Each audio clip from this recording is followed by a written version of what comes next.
एक सामान्य स्कूल के दिन हारुका अपनी डेस्क पर अकेला बैठा हुआ है क्योंकि वह पूरी तरह से अकेला है। हारुका अच्छी तरह जानता है कि वह एक अकेला इंसान है और सच्चाई यह है कि वह अकेले रहना पसंद करता है क्योंकि उसके पास दूसरा कोई चॉइस नहीं है क्लासमेट के साथ समय बिताने के, और वह उन्हें बिल्कुल पसंद नहीं करता। क्लास में कई तरह के समूह हैं जिनमें गुंडे, लोकप्रिय लड़कियां, जिम वाले लड़के और बाकी वे लोग जिनकी किसी को परवाह नहीं है शामिल हैं। हारुका इनमें से किसी भी समूह में नहीं आता और उसे इससे कोई आपत्ति नहीं है क्योंकि उसके पास दोस्तों के बिना अपने किताबें पढ़ने का ज्यादा समय है। लेकिन उसकी पढ़ाई का सत्र तब बाधित हो जाता है जब उसके नीचे एक तेज रोशनी दिखाई देती है। ऐसा लगता है कि छात्रों के नीचे एक समनिंग सर्कल उभर रहा है और कुछ समय के लिए हारुका उत्साहित हो जाता है क्योंकि उसे पता है कि इसका मतलब है कि वह एक इसेकाई एडवेंचर पर जा रहा है। लेकिन फिर उसे एहसास होता है कि एक अकेले इंसान के लिए उसे बहुत ज्यादा स्क्रीन टाइम मिल रहा है और अगर उसे इसेकाई के बारे में कुछ पता है तो इसका मतलब है कि उसके साथ कुछ गड़बड़ होने वाली है। वह खुद को किसी मुसीबत में फंसने नहीं देना चाहता, खासकर जब तक GTA 6 रिलीज नहीं हो जाती। इसलिए जब तक पोर्टल लोड हो रहा है वह दरवाजे की ओर जाता है और बाहर निकलने की कोशिश करता है। दुर्भाग्यवश दरवाजा किसी जादू से बंद है, इसीलिए चाहे वह कितनी भी ताकत लगाए वह बाहर नहीं जा पाता। पोर्टल लगभग लोड हो चुका है और उसके सहपाठी गायब होने लगते हैं। अपनी दूसरी दुनिया की तकदीर से बचने के लिए आखिरी कोशिश के रूप में हारुका छत के वेंट्स में घुसने का फैसला करता है। वह कूदकर क्लास की छत में प्रवेश कर जाता है, लेकिन जब उसे लगता है कि वह सुरक्षित है तो समनिंग सर्कल छत के माध्यम से उसका पीछा करता है और वह फिर भी समन हो जाता है। हारुका अब दूसरी दुनिया में है और चूंकि उसे पहले से पता है कि यह सब कैसे होता है, वह उम्मीद करता है कि कोई मोटा राजा या सुंदर राजकुमारी जल्द ही आएगी और उससे मदद मांगेगी। लेकिन ऐसा नहीं होता। हारुका एक गंजे बूढ़े आदमी को देखता है जो घबराहट में अपने हाथ हिला रहा है और हारुका को देखकर घबरा रहा है। वह आदमी भगवान है और वही समनिंग का जिम्मेदार था। उसने पहले ही हारुका के सभी सहपाठियों को दूसरी दुनिया में भेज दिया है, लेकिन हारुका के छत में छुपने के कारण उसकी समनिंग में देरी हो गई और भगवान को उसे जल्दी से दूसरी दुनिया में भेजना होगा ताकि वह इस गड़बड़ी के लिए मुसीबत में न फंस जाए। वह हारुका को बताता है कि उसे दूसरी दुनिया में मदद करने के लिए एबिलिटीज मिलेंगी, लेकिन चूंकि वह देर से आया है, सभी अच्छी एबिलिटीज पहले ही चुनी जा चुकी हैं। अब जो बची हैं वे स्किल्स हैं जो किसी ने नहीं चुनी। हारुका के पास Minecraft villager, gambling dice, contact lenses और एक स्टिक जैसी स्किल्स चुनने का विकल्प है। यह सब बुरी बात तब होती है जब उसे केवल सीमित संख्या में स्किल्स चुनने की अनुमति होती है। हारुका भगवान पर गुस्सा निकालना शुरू कर देता है क्योंकि उसने उसे इस दुनिया में समन किया और उसे केवल बेकार स्किल्स ही दी। भगवान जानता है कि उसने गलती की है, लेकिन वह भगवान यूनिवर्सिटी से सिर्फ इसलिए पास नहीं हुआ कि एक हाई स्कूलर से डांट खाए। इसलिए वह हारुका से कहता है कि वह उसे माफी के रूप में सभी बची हुई स्किल्स देगा, लेकिन वह उसकी बदसूरत शक्ल यहाँ फिर नहीं देखना चाहता। हारुका को तुरंत दूसरी दुनिया में टेलीपोर्ट कर दिया जाता है। यह अच्छा है कि उसे सामान्य से ज्यादा स्किल्स मिलती हैं, लेकिन इससे ज्यादा फायदा नहीं होता जब उसे दूसरी दुनिया में आते ही जंगल में फेंक दिया जाता। उसके पास कोई सप्लाईज नहीं है, लेकिन फिर वह जमीन पर एक पाउच देखता है और पता चलता है कि यह माइनक्राफ्ट विलेजर स्किल का हिस्सा है और वह पाउच उसे अपनी इन्वेंट्री में अनगिनत आइटम्स स्टोर करने की अनुमति देता है। उस पाउच में कुछ स्टार्टर गियर भी हैं, इसलिए कम से कम हारुका के पास उपकरण तो है। सभी सामान लेने के बाद वह अपने स्टैट्स चेक करने का फैसला करता है, लेकिन गैम्बलिंग डाइस के कारण उसे स्टैट्स पॉइंट्स पाने के लिए एक नंबर रोल करना पड़ता है। वह डाइस को जमीन पर फेंकता है और उसे एम का स्कोर मिलता है।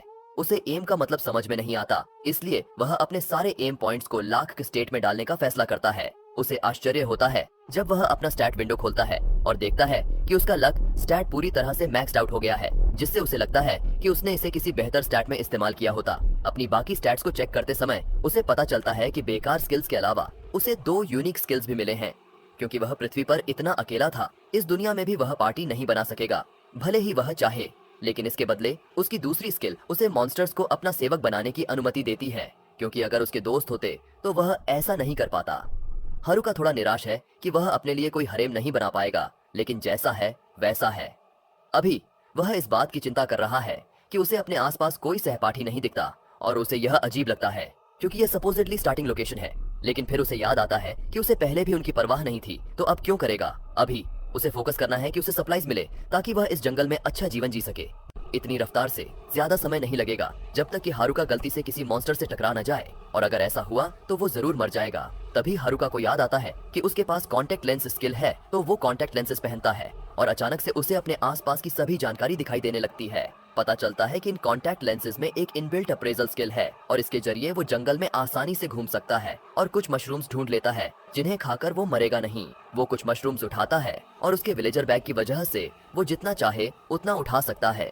फिर वो पास की नदी में जाता है और अपने बैग का इस्तेमाल करके थोड़ा पानी पीता है, लेकिन जैसे ही वो पानी पीकर उठता है उसकी नजर कुछ और पर पड़ती है। वो जंगल के अंदर वापस जाता है और उसे एक छोटी सी गुफा दिखाई देती है। ये गुफा इतनी दिलचस्प लगती है कि वो इसे नजरअंदाज नहीं कर सकता, तो हारुका एक छोटी सी प्रार्थना करता है, मानो कोई मॉन्स्टर उस पर हमला करने वाला हो। खुशकिस्मती से गुफा में कोई मॉन्स्टर नहीं है और ये जगह काफी बड़ी है, इसलिए वो इसे अपनी बेस ऑफ ऑपरेशंस बनाने का फैसला करता है। वो अपने बैग से एक टेंट और एक मैजिक लैंटर्न निकालता है और कैंप सेट करता है।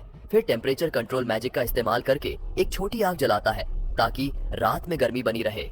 संयोग से एक बार टेम्परेचर मैजिक का इस्तेमाल करने पर उसे एक नई फायर स्किल भी मिल जाती है और मॉन्स्टर्स से बचने की चिंता ने उसे कई डिटेक्शन स्किल्स भी दिला दी हैं।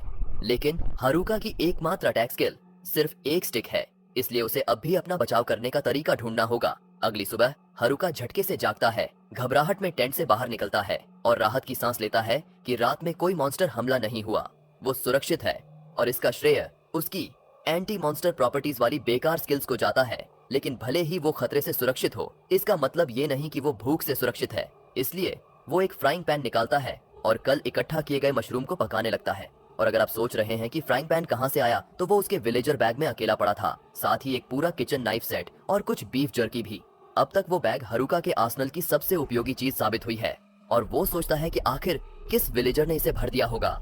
किसी भी हाल में अब जब वो खा चुका है उसे सोचना होगा कि आगे क्या करना है, इसलिए वो बाहर निकलता है और सोचने के लिए एक छोटी सी सैर करता है। फिलहाल वो गुफा बेस ऑफ ऑपरेशंस के लिए अच्छी रहेगी, लेकिन हारुका को अब भी एक भरोसेमंद भोजन का स्रोत ढूंढना होगा और मॉन्स्टर्स के खिलाफ सुरक्षा के उपाय करने होंगे जो इस दुनिया में उसे हमला कर सकते हैं। खुशकिस्मती से उसके कॉन्टैक्ट लेंसेज की मदद से उसके लिए काफी खाना जुटाना मुश्किल नहीं होगा, क्योंकि उसे तुरंत और मशरूम्स और कुछ हर्ब्स मिल जाते हैं। लेकिन उसे अभी अपने मॉन्स्टर समस्या का हल निकालना होगा। तभी हारुका की डिटेक्शन स्किल काम करने लगती है और उसे पास में कुछ हलचल महसूस होती है, इसलिए वो इसे चेक करने का फैसला करता है। और जैसे ही उसे एहसास होता है कि ये शोर गॉब्लिन्स के कारण हो रहा है, वो डर जाता है। अगर एक गॉब्लिन होता तो भी काफी बुरा होता, लेकिन यहाँ दो हैं और दोनों की स्ट्रेंथ स्टैट्स हारुका से ज्यादा है। वो सोचता है कि क्या वो अपनी मौजूदा ताकत के साथ उन्हें हरा पाएगा और भागने का विचार करता है। लेकिन इस जंगल में रहने का मतलब है कि अगर उसे जीवित रहना है तो उसे किसी न किसी मोड़ पर गॉब्लिन्स से लड़ना होगा। इसलिए वो फैसला करता है कि जब उसके पास सरप्राइज अटैक का फायदा है तो इसी समय उनसे निपट लेता है। ये सोचकर वो यकीन नहीं करता कि उसकी स्टिक इस काम के लिए पर्याप्त होगी, इसलिए वो अपनी एक ट्रैश स्किल का इस्तेमाल करता है स्टिक को मैजिक से लपेटने के लिए और देखता है कि क्या होता है। ये उम्मीद से बेहतर काम करता है, इसलिए वो झाड़ियों से बाहर कूदता है और एक गॉब्लिन के सिर पर वार करता है। गॉब्लिन चकरा जाता है, लेकिन हारुका वहां नहीं रुकता और तब तक उसे मारता रहता है जब तक वो मर नहीं जाता। एक गॉब्लिन खत्म हो गया, लेकिन हारुका को अभी दूसरे से निपटना बाकी है। जैसे ही दूसरा गॉब्लिन उस पर हमला करता है, वो उसकी वार से बच जाता है। अब जब उसे लड़ाई का अंदाजा हो गया है, हारुका को एहसास होता है कि गॉब्लिन के हमले वास्तव में काफी आसान है, इसलिए वो आसानी से उन्हें डॉज कर लेता है और फिर उसे मैजिक की वेव से मारता है। अपनी पहली गॉब्लिन लड़ाई जीतने के बाद हारुका सोचता है कि आज के लिए इतना काम काफी है और गुफा में वापस लौट आता है ताकि थोड़ा आराम कर सके। वापस आकर वो कुछ मशरूम्स भूनता है और गॉब्लिन के कॉर्प्स से मिली क्लब को देखता है। वो हाई डैमेज तो करता है, लेकिन भारी है और उसकी रेंज भी कम है, इसलिए हारुका फिलहाल अपनी स्टिक का इस्तेमाल जारी रखने का फैसला करता है। फिर वो अपने बाकी स्टैट्स चेक करता है और उसकी हैरानी की सीमा नहीं रहती जब उसे पता चलता है कि आज की लड़ाई से उसका लेवल अप हो गया है। और सिर्फ इतना ही नहीं, उसके सारे एग्जिस्टिंग स्टैट्स भी 2 गुने हो गए हैं। अगली सुबह हारुका उठता है और हमेशा की तरह नाश्ता करता है, लेकिन अब उसे हर वक्त सिर्फ मशरूम्स खाकर ऊब सी होने लगी है। उसे सच में यहाँ कुछ मीट खाने का मन है, लेकिन इसके लिए उसे पहले हंटिंग सीखनी होगी और उससे पहले खुद को एनहांस करना होगा। सबसे पहले वो अपने नए मिले मैजिक फ्यूजन स्किल को आजमाना चाहता है। संक्षेप में, ये स्किल उसकी पूरी बॉडी को मैजिक से कवर कर देता है ताकि उसकी फिजिकल और मैजिकल डिफेंसेस बढ़ जाएं। इसके अलावा उसकी स्ट्रेंथ भी काफी बढ़ जाती है, जिससे वो लड़ाई में ज्यादा प्रभावी हो सकता है। साथ ही उसका अप्रेजल स्किल भी लेवल 2 पर अपग्रेड हो गया है, तो वो इसे इस्तेमाल करता है यह देखने के लिए कि कुछ बदला है या नहीं। लेकिन फर्क बस इतना है कि अब डिस्क्रिप्शंस के साथ एक क्वेश्चन मार्क दिखता है। हारुका ने शायद कभी वीडियो गेम्स नहीं खेले हैं, इसलिए वो क्वेश्चन मार्क आइकॉन का मतलब समझने में 1 मिनट बर्बाद कर देता है और अंत में इसे छोड़कर आगे बढ़ जाता है। इसके बजाय वो बाहर जाकर मैजिक ट्रेनिंग करने का फैसला करता है। जाते वक्त उसे जमीन पर कुछ दिखाई देता है। वो सोचता है कि शायद ये मीट हो सकता है, लेकिन वो फिर से एक मशरूम निकलता है। हरुका को थोड़ी उम्मीद थी कि इस दुनिया में मीट पेड़ों पर उगेगा, लेकिन उसे जल्दी ही एहसास हो जाता है कि उसे जमीन पर कोई मीट नहीं मिलेगा। इसलिए वो अपने मैजिक ट्रेनिंग पर ध्यान देता है। वो अपनी माना इन्फ्यूजन स्किल एक्टिवेट करता है और एक कदम आगे बढ़ता है, लेकिन फिजिकल बूस्ट की वजह से वो कई मीटर आगे उड़ जाता है। उसका शरीर पहले से काफी हल्का महसूस हो रहा है और अब वो बड़ी आसानी से जंगल में ऐसे दौड़ सकता है जैसे टेलीपोर्ट कर रहा हो। इसके अलावा उसकी डेक्सटेरिटी भी काफी बढ़ गई है, जिससे वो चीजों को सही तरीके से और तेजी से स्ट्राइक कर सकता है। अपनी एनहांस्ड स्ट्रेंथ का पहला प्रयोग वो 2 रैंडम गॉब्लिन्स पर करता है और कल की तरह नहीं, अब वो एक ही हिट में गॉब्लिन को गिरा देता है। अब उसे अपनी नई ताकत पर काफी कॉन्फिडेंस हो गया है, इसलिए वो और भी गॉब्लिन्स को हैंडल करने का सोचता है। लेकिन जब वो 3 गॉब्लिन्स के एक ग्रुप को देखता है तो उसे दूसरा ख्याल आता है और धीरे धीरे पीछे हट जाता है ताकि पकड़ा न जाए। वो सोचता है कि आज के लिए काफी मेहनत हो चुकी है और वो वापस अपने केव में लौट जाता है ताकि अपनी मैजिक का अभ्यास कर सके। दिन में लड़ाई और रात में मैजिक की प्रैक्टिस का ये सिलसिला चलता रहता है और इसी रूटीन की बदौलत हरुका अब एक गॉब्लिन को एक ही बार में मार सकता है और मैजिक क्राफ्टिंग से एक प्रॉपर टेबल भी बना लेता है। वो फिर अपने केव के लिए एक गेट बनाता है ताकि वो रात में बाहर जा सके। अब वो आखिरकार शिकार पर जा सकता है। वो एक रैबिट के पीछे जाता है क्योंकि उसे काफी समय से मीट का स्वाद नहीं मिला है, और जब वो उसे पकड़ने ही वाला होता है और पकाने की तैयारी करता है तभी उसे पास में कुछ और दिखाई देता है। पहले तो उसे लगता है कि ये कोई गॉब्लिन है, लेकिन ध्यान से देखने पर वो पाता है कि ये उससे भी बुरा है। ये उसकी क्लास के डिलिंक्वेंट्स हैं और वो उनसे डील नहीं करना चाहता, इसलिए वो दूसरी दिशा में चुपचाप भागने का फैसला करता है। वो आगे बढ़ता है, लेकिन जल्दी ही उसे एहसास होता है लोकप्रिय लड़कियां, जिम ब्रो और नर्ड्स भी यहाँ हैं। उसे नर्ड्स से उतनी परेशानी नहीं है क्योंकि कभी कभी स्कूल में वो उनके साथ बैठा करता था, लेकिन अब भी उनसे बात करने का उसका मन नहीं है। आखिरकार उसकी नजर स्टूडेंट काउंसिल ग्रुप पर पड़ती है, जिसमें क्लास रेप भी है। हालांकि उसे अपनी क्लास के लोगों से घुलना मिलना बिल्कुल पसंद नहीं है, लेकिन उसे मानना पड़ेगा कि क्लास रेप हमेशा उसके साथ अच्छा व्यवहार करती थी, इसलिए कम से कम उसकी इस काइंडनेस को लौटाना तो बनता है, भले ही सिर्फ एक हेलो ही क्यों ना कहना हो। वो थोड़ी देर के लिए सोचता है कि क्या खुद को सामने लाकर उससे बात करनी चाहिए, लेकिन फिर उसे लगता है कि इससे उसका अकेला रहने का सपना टूट जाएगा, क्योंकि किसी को नहीं पता कि वो यहाँ है। उसे अकेले रहने का असली मौका मिल रहा है, जैसा वो हमेशा से चाहता था। न कोई बेकार की बातें, न कोई टैक्सेस और न ही कोई उसे परेशान करने वाला। वो नहीं चाहता कि उसके क्लासमेट्स के साथ इंटरेक्शन से ये सब बिगड़ जाए, क्योंकि वो वैसे भी काफी अनोइंग है। इसीलिए वो आधिकारिक तौर पर फैसला करता है कि वो अपने क्लासमेट्स को नजरअंदाज करेगा और इस दुनिया को अकेले जीतने के लिए निकलेगा। हरुका नोटिस करता है कि क्लास के गुंडे धीरे धीरे उसके पास आ रहे हैं, तो वह जल्दी से पास की झाड़ियों में छिप जाता है। जैसे ही वो छिपता है, गुंडे को किसी झाड़ी से आवाज आती है और वे उसे देखने का फैसला करते हैं। जैसे जैसे वे हरुका के पास आते हैं, हरुका सोचता है कि अब वो पकड़ा जाएगा, लेकिन उसकी किस्मत अच्छी थी क्योंकि गुंडे को सिर्फ वही खरगोश मिलता है जिसे हरुका पहले छोड़ चुका था और वह भाग जाता है। गुंडे इस पर निराश होते हैं और वहां से चले जाते हैं, ये सोचते हुए कि यह बेकार था। इसके बाद हम देखते हैं कि गुंडे नदी के पास इकट्ठे होते हैं और किसी बात पर चर्चा कर रहे होते हैं और हरुका दूर से उन पर नजर रखता है। वह उनकी बातें सुनने की कोशिश करता है, यह उम्मीद करते हुए कि उसे उनके मामलों में फंसना न पड़े। हरुका सुनता है कि वे बस अपनी क्लास की लड़कियों के बारे में गंदी बातें कर रहे हैं। उनमें से एक कहता है कि उनकी क्लास रेप के बूब्स तो इस दुनिया में भी बड़े हैं। कुछ लड़के स्विम क्लब की लड़कियों में ज्यादा दिलचस्पी दिखा रहे होते हैं। हरुका लड़कियों की चिंता करता है, लेकिन वह सोचता है कि वे ठीक रहेंगी क्योंकि क्लास रेप उनके साथ है और वह जल्दी ही इनकी नीयत को समझ जाएगी। वह बताता है कि क्लास रेप ने हमेशा से ही पहली क्लास से इन गुंडे को काबू में रखा है। उसी समय गुंडे एक नर्ड तनाका से पूछते हैं कि क्या वे अपनी स्किल्स से जो चाहे कर सकते हैं। तनाका कहता है कि हाँ, और वे उसे अपनी स्किल्स के बारे में और सिखाने के लिए कहते हैं। हरुका देखता है कि तनाका को बस एक सर्च इंजन की तरह यूज किया जा रहा है ताकि स्किल्स और बाकी चीजों के बारे में जानकारी मिल सके। इसके बाद गुंडे अपने गलत इरादों के साथ चले जाते हैं और हरुका यह समझ जाता है कि उसकी क्लास के लोग नदी के ऊपर की तरफ होंगे, लेकिन वह यह सोचकर वहां से चला जाता है कि वह अकेला रहना पसंद करेगा। इसके बाद हम देखते हैं कि हरुका एक गुफा में है। हरुका नोटिस करता है कि उसकी लोनर स्किल लेवल 2 पर पहुंच गई है और वह समझता है कि ऐसा इसलिए हुआ क्योंकि उसने अपने क्लासमेट्स से छिपने की कोशिश की थी। वह खुश है कि उसका नीट टाइटल लेवल अप नहीं हुआ, लेकिन वह इस बात से निराश है कि उसके पास बहुत बेकार जॉब टाइटल्स हैं। वह देखता है कि वह लेवल 3 तक पहुंच गया है और वह सोचता है कि उसकी मास्टर ऑफ नन और ब्लॉक हेड स्किल्स उसे लेवल अप करने में मुश्किल पैदा कर रही हैं, लेकिन उसे इन स्किल्स का कोई सही मतलब नहीं समझ में आता। उसे पता है कि मास्टर ऑफ नन की वजह से वह किसी एक काम में फोकस नहीं कर पाता, लेकिन बाकी काम वह ठीक ठाक कर लेता है और ब्लॉक हेड स्किल उसके लिए अच्छी है, लेकिन वह समझता है कि ब्लॉक हेड का मतलब एक पपेट होता है जो बेकार होता है। वह इस बारे में ज्यादा नहीं सोचने का फैसला करता है और खाने में अपना दुख भुलाने की कोशिश करता है, लेकिन वह फिर से मशरूम खाकर निराश हो जाता है। वह सोचता है काश उसे मांस या मछली खाने को मिल पाता। फिर रात में हम देखते हैं कि हरुका गुफा में लेटा है और उसे गुफा के बाहर लड़ाई की आवाजें सुनाई देती हैं। क्योंकि वह इन आवाजों की वजह से सो नहीं पाता, वह बाहर जाकर देखने का फैसला करता है कि क्या हो रहा है। वह सोचता है कि इस समय अच्छे बच्चों को सो जाना चाहिए था। वह उम्मीद करता है कि ये आवाजें गुंडे की न हो, लेकिन वह हैरान होता है जब वह देखता है कि नर्ड्स कुछ गोब्लिन्स से घिरे हुए हैं और उनसे लड़ रहे हैं। वह देखता है कि वे थोड़ी परेशानी में हैं और वह सोचता है कि क्या उसे उनकी मदद करनी चाहिए।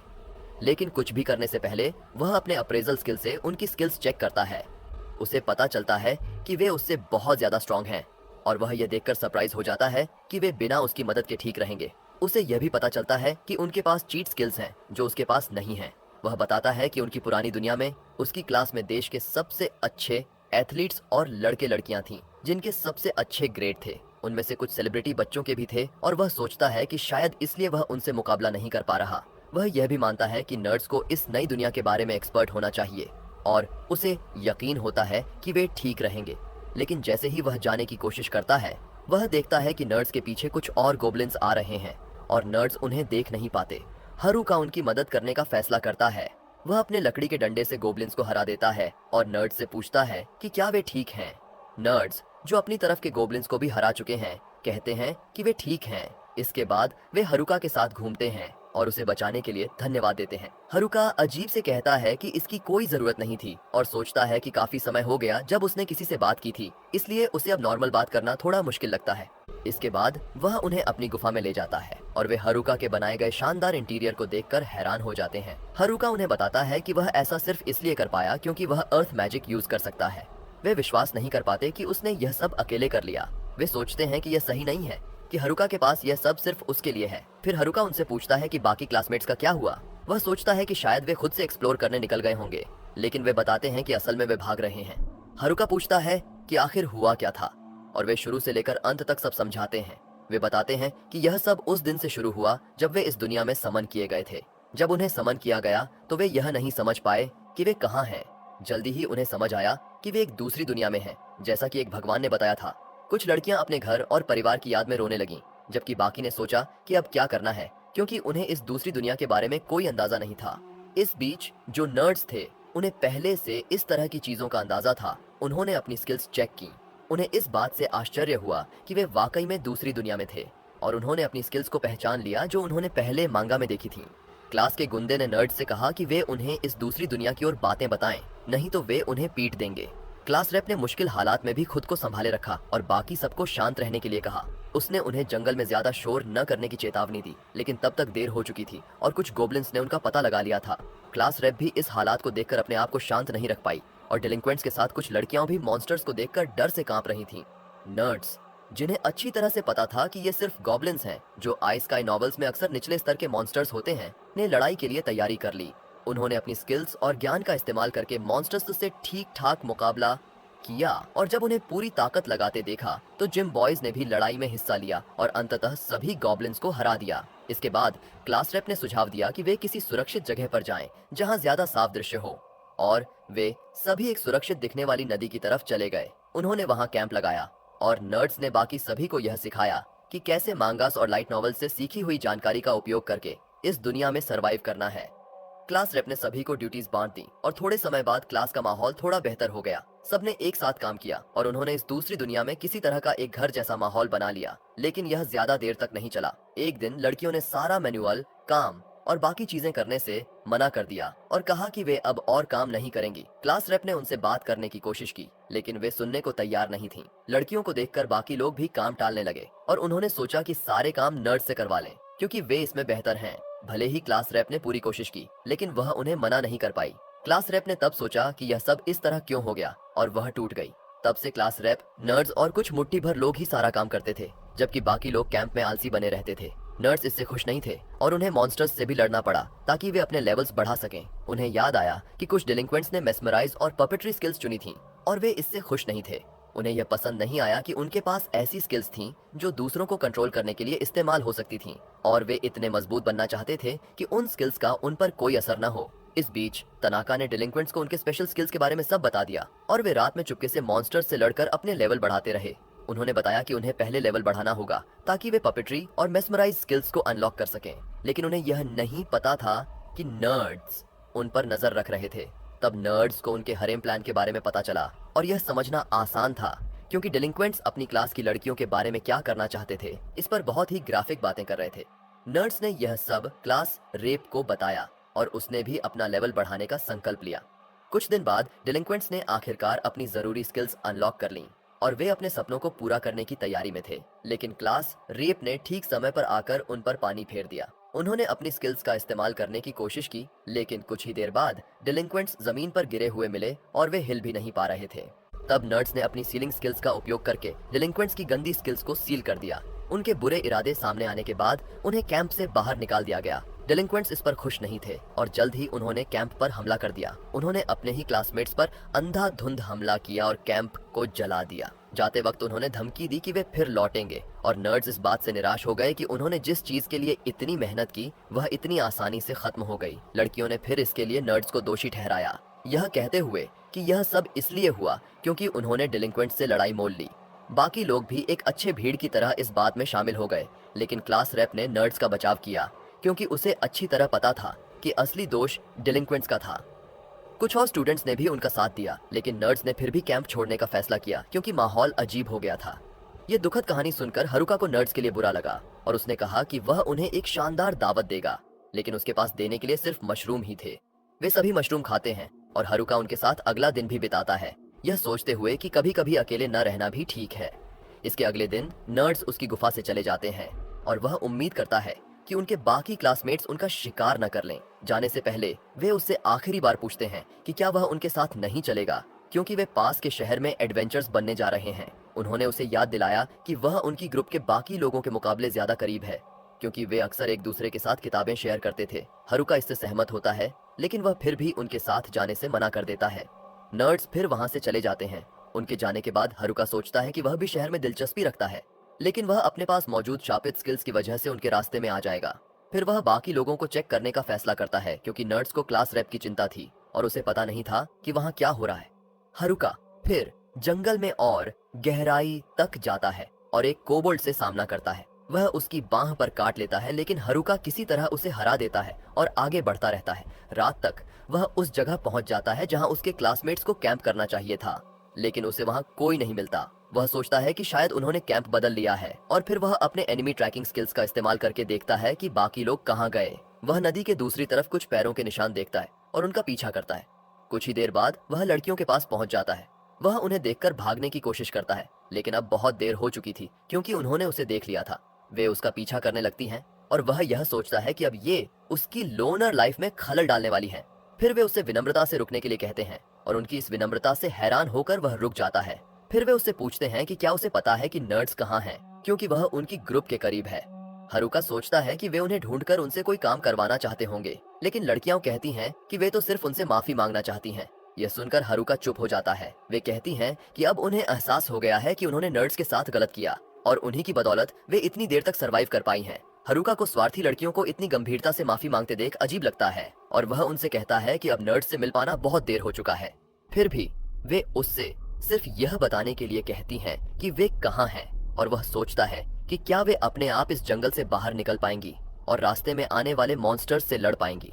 वह यह भी सोचता है कि क्या वे सच में उन लोगों से माफी मांगने के लिए गंभीर हैं जिन्होंने उनकी रक्षा की थी, या फिर वे सिर्फ नर्ड्स पर बोझ बन जाएंगी अगर उनके पास कोई दृढ़ संकल्प नहीं है। तभी लड़कियां रोने लगती हैं और कहती हैं कि वे बस माफी मांगना चाहती हैं।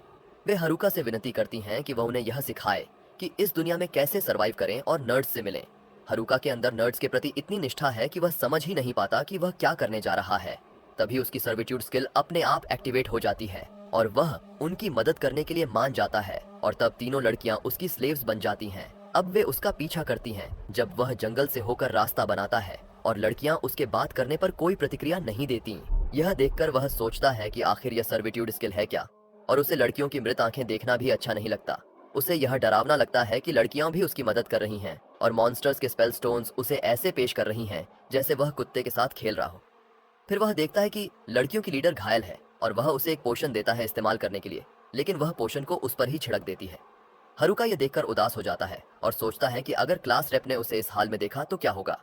वह सोचता है कि इन लड़कियों को सर्विट्यूड के प्रभाव से कैसे मुक्त करे, और तभी क्लास रेप वहां आ जाती है। वह उससे बात करने की कोशिश करती है, लेकिन वह अपनी सर्विट्यूड स्किल का हल खोजने में व्यस्त है और उसे क्लास रेप का ध्यान तब जाता है जब वह उसके कान में चिल्लाती है। इसी बीच डिलिंक्वेंट्स अभी भी अपनी बुरी योजनाओं को पूरा करने की प्लानिंग कर रहे हैं और उन्होंने तय किया है कि सबसे आखिर में जिनका पता चलेगा पहले उन लड़कियों को अपने रास्ते से हटाएंगे। इस एपिसोड की शुरुआत हरुका से होती है, जो सोच रहा होता है ये सब उन चिड़चिड़ी लड़कियों के साथ क्यों हुआ, मैं उनका काबू कैसे तोड़ सकता हूँ। तभी क्लास रिप्रेजेंटेटिव उसके पास आकर इतनी जोर से बोलती है कि वह सुन सके। थोड़ी देर बाद सीआर के साथ दौड़ रही बाकी लड़कियां भी आ जाती हैं, जो दौड़ते दौड़ते थक चुकी होती हैं। वे कहती हैं, तुम तो बहुत तेज दौड़ती हो और ऐसा लगता है कि ये क्लास की बाकी लड़कियां हैं। सीआर फिर हरुका से पूछती है, इन लड़कियों के साथ क्या हुआ है, ये कुछ अजीब लग रही हैं। हरुका उन लड़कियों के साथ क्या हुआ और कैसे उसने उन्हें काबू में किया, यह सोचता है। फिर वह कहता है, यह एक लंबी कहानी है, मैं बाद में समझाऊंगा। सीआर गुस्से में आकर कहती है, अभी बताओ। फिर हरुका मानता है कि उसने इन पर एक सब्जुगेशन स्पेल किया था। सीआर और भी गुस्से में आ जाती है और कहती है, तुमने ये क्यों किया, यह जादू तो सिर्फ राक्षसों पर ही किया जाता है। हरुका जवाब देता है, यह खुद ही हो गया। जब मैंने स्टेटस स्क्रीन चेक की तो ये लड़कियां सबजुगेटेड दिखाई दी। बाकी के छात्र गुस्से में आ जाते हैं और उसे घूरते हैं। उस पल में हरुका सोचता है, काश मैं मर सकता। सीआर फिर जादू से लड़कियों को मुक्त कर देती है, लेकिन जैसे ही हरुका भागने की कोशिश करता है वे उसे रोक लेती हैं और कहती हैं, तुम्हें जाने की अनुमति नहीं है। हरुका सोचता है, तो मैं फिर से अकेला हूँ, यही मेरी जिंदगी है। फिर वह सोचता है, मुझे अपनी घर को बड़ा करने वाली जादू को ट्रेन करना चाहिए। वह अपनी जादू शुरू करता है, लेकिन जब वह ध्यान से करता है तो एक धमाका हो जाता है। फिर उसे जमीन में दबा हुआ देख सकते हैं। लड़कियां उसे हैरान होकर देखती हैं और फिर उसे बाहर निकालने में मदद करती हैं। उसके बाद लड़कियां उसे धन्यवाद देती हैं कि उसने उनकी मदद की और सबकी मदद की, जिसे देखकर हरुका हैरान हो जाता है। वह फिर कहता है कि वह घर जाना चाहता है, जिसे सुनकर लड़कियां चौंक जाती हैं। वे पूछती हैं, क्या इस वक्त और जगह पर ऐसा कहना सही है। वह उन्हें बताता है, मुझे इस दुनिया में अपने घर वापस जाना है। वे कहती हैं कि वे सोच रही थीं कि उन्हें कहीं जाने का स्थान नहीं है। हरुका जवाब देता है, लेकिन मेरा यहाँ घर है। वे उससे पूछती हैं, तुम्हारे पास इस दुनिया में घर कैसे हो सकता है, क्या तुम यहाँ पैदा हुए हो। वह कहता है, नहीं, मुझे कुछ फुर्सत मिली थी तो मैंने एक घर बना लिया। लड़कियां हैरान हो जाती हैं और कहती हैं, ये तो ऐसा नहीं है कि तुम अपनी फुर्सत में ऐसा कर सको। वे उसके पास इकट्ठा हो जाती हैं और बात करने लगती हैं। एक लड़की पूछती है, वैसे तुम्हारे घर में कितनी लड़कियां रह सकती हैं। हरुका जवाब देता है, हर ब्लॉक में 6 लोग, करीब 240 लोग रह सकते हैं। अगर तुम फाउंडेशन को बाहर बढ़ाओ तो शायद और भी जगह हो सकती है। इसके अलावा मेरे घर में किचन, बाथरूम और लॉन्ड्री भी है। सीआर फिर स्वीकार करती है कि जब से वे इस दुनिया में आई हैं वे जंगल में रह रही थीं। ऐसा लगता है कि वे उसके घर में रुकने की उम्मीद करती हैं। सीआर फिर हरुका से पूछती है, क्या हम आज रात तुम्हारे घर रह सकते हैं। वह चौंक जाता है और सोचता है, मेरी क्लास की सारी लड़कियां मेरे घर रहना चाहती हैं, क्या ये सच में कोई सपना है। हरुका उन्हें साथ लेकर जंगल से होकर अपने घर की गुफा तक ले जाता है। जब वे चलते हैं तो वे रास्ते में लगे संकेतों को देखती हैं और हरुका को देखकर हैरान हो जाती हैं कि वह रास्ता इतनी अच्छी तरह जानता है। फिर वे आखिरकार घर पहुंच जाती हैं और साफ है कि वे सभी बहुत थक चुकी हैं। हरुका उन्हें अपने घर में स्वागत करता है। वे देखकर हैरान हो जाती हैं कि घर कितना बड़ा और शानदार है। सभी खुश होकर कहती हैं, हमें यकीन नहीं हो रहा कि ये सपना नहीं है, अब हम तंबू में रहने के दिन भूल गए। हरुका फिर उन्हें किचन और बाथरूम दिखाने लगता है। जैसे ही वे बाथरूम देखती हैं वे तुरंत उसमें घुसने लगती हैं और अपने कपड़े उतारने लगती हैं। सीआर हैरान होती है कि वे सब ऐसा कर रही हैं, जबकि हरुका खुद भी समझ नहीं पा रहा कि क्या हो रहा है। वह बाहर एक तंबू लगाता है और सोचता है, अब मैं अकेला हूँ। यह स्वतंत्रता और आत्मनिर्भरता की भावना, यही असली खुशी है। केवल मैं ही इसे समझ सकता हूँ। आखिरकार मैं 20 हाई स्कूल की लड़कियों के साथ एक ही कमरे में ज्यादा देर नहीं रह सकता। कुछ समय बाद सीआर उसके पास आती है और उसकी मदद के लिए धन्यवाद करती है। वह कहती है, तुमने हमें बहुत मदद की है। हरुका जवाब देता है, तुमने हमारी देखभाल की है और सबको सुरक्षित रखा है। सीआर की आंखों में आंसू आ जाते हैं और हरुका कहता है, ये सिर्फ अजीब लोग हैं, चिंता मत करो, तुम उनसे अलग हो, तुम्हें परेशान होने की जरूरत नहीं है, वे तुम्हारी तरह नहीं हैं। क्लास की सीआर भावुक हो जाती है और अब वह थोड़ा बेहतर महसूस कर रही है। वह हरुका से कहती है, तुम सच में बहुत अद्भुत हो। फिर वह सोचती है, क्या हरुका, जिसका अपना घर है, जो असली खाना खाता है और राक्षसों को भी हरा सकता है, ओड़ा और बाकी लड़कों से भी अजीब नहीं है। फिर वह हरुका का शुक्रिया अदा करती है और कहती है कि वह अब जाने वाली है। इसके बाद हम देखते हैं कि लड़कियां सो रही हैं और हरुका अकेला पड़ा हुआ है। वह सोचता है, मुझे लगता है कि मैं आज रात ज्यादा सो नहीं पाऊंगा इन लड़कियों और सीआर के बारे में सोचते हुए। अगली सुबह जब हरुका अपनी आंखें खोलता है तो वह देखता है कि एक लड़की उसे जगा रही है और कह रही है कि नाश्ता तैयार है। वह विश्वास नहीं कर पाता और कहता है ये क्या सरप्राइज है। लेकिन ये लड़की कौन है? वह महसूस करता है कि यह उसकी क्लास की एक लड़की है। वह उसे जगा रही है और कहती है कि उन्होंने नाश्ते में मछली पकड़ी है। जब हरुका ये सुनता है तो वह तुरंत उठ जाता है और मछली खाने लगता है। वह कहता है ये मछली तो शानदार लग रही है। मैं तो लंबे समय से ऐसी मछली खाने का सपना देख रहा था। वह मछली को ऐसे खाता है जैसे उसने कभी मछली खाई ही ना हो। वह कहता है मैं पहले नदी के पास खड़ा होकर मछलियों को देखता था, लेकिन कभी कोई मछली आसानी से नहीं पकड़ पाया। मैं बस उन्हें देखता रहता और मशरूम खाता, क्योंकि यहाँ आने के बाद मैं कोई मछली पकड़ नहीं पाया। फिर वह लड़कियों से पूछता है क्या कोई ऐसा तरीका है जिससे मछली पकड़ना आसान हो जाए। एक लड़की आगे बढ़ती है और बिजली की जादू से मछलियों को करंट लगाकर मार देती है, जिससे सारी मछलियां सतह पर तैरने लगती हैं। वह फिर से बिजली का जादू करती है और हरुका जल्दी से बिजली एक बॉक्स में जमा कर लेता है। उसे यह देखकर खुशी होती है और एक नोटिफिकेशन आता है कि उसने बिजली की जादू लेवल 1 सीखी है। सीआर उससे पूछती है तुमने ये क्या किया? हरुका जवाब देता है मैं बिजली की जादू की ट्रेनिंग कर रहा था। अब मैं इसे वस्तुओं को जादू से चार्ज करने के लिए इस्तेमाल कर सकता हूँ, अपनी एनक्लोजर एबिलिटी की मदद से। वह अनुमान लगाता है कि यह शायद उसकी मल्टी स्किल प्रोफिशिएंसी और फोकस एट्रीब्यूट को जोड़ने का नतीजा हो सकता है। हालांकि वह कहता है कि इसका लेवल सिर्फ ऐसा करके बढ़ने वाला नहीं है। सीआर उसकी जादू की क्षमताओं को देखकर प्रभावित हो जाती है और कहती है कि उसका नियंत्रण सच में शानदार है। लेकिन हरुका बिजली की जादू को देखकर चौंका हुआ है।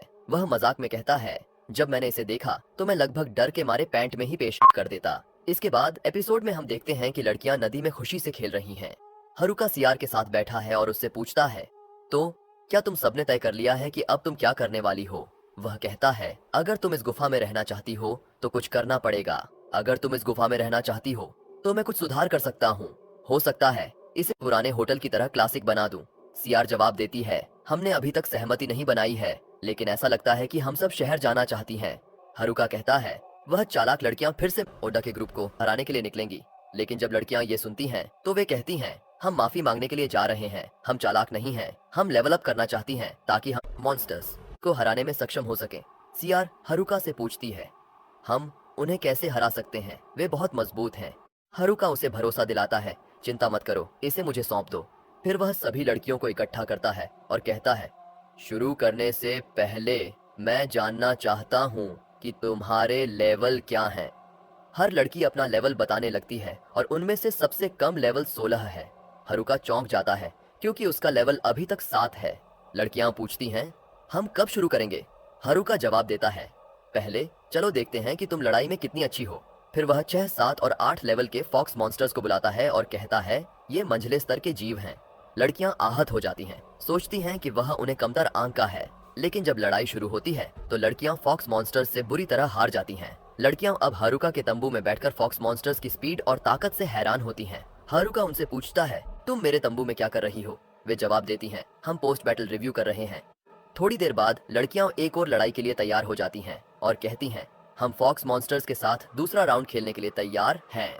एक लड़की हरुका के पास आती है और वह वही लड़की है जिसने उसे उस सुबह जगाया था। वह उससे माफी मांगती है और कहती है पिछली बार लड़कों ने हमसे जो किया उसने हमें बहुत हिला दिया, लेकिन तुम अलग हो, तुमने हमें खाना दिया, शरण दी और अब लड़ाई करना भी सिखाया।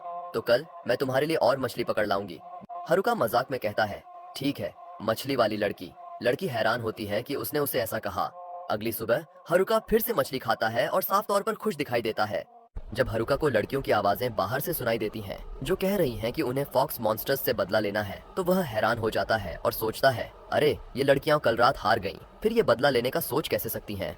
लेकिन तभी सीआर आकर कहती है कि उन्हें इन जीवों से लड़ने से पहले और ट्रेनिंग करनी होगी। वह उन्हें छोटे गोब्लिन्स से ट्रेनिंग शुरू करने का आदेश देती है। कुछ समय बाद जब गोब्लिन्स और फॉक्स मॉन्स्टर्स के खिलाफ लड़ाई का दिन आ जाता है तो हर कोई इस युद्ध के लिए तैयार दिखाई देता है। फॉक्स मॉन्स्टर्स लड़कियों को तंग करने लगते हैं और हरुका सोचता है क्या वे सच में इसे कर पाएंगी। जब वह इधर उधर देखता है तो उसे यह देखकर हैरानी होती है कि कुछ लड़कियां सो रही हैं, यह कहकर कि वे लड़ाई के लिए बहुत थकी हुई हैं।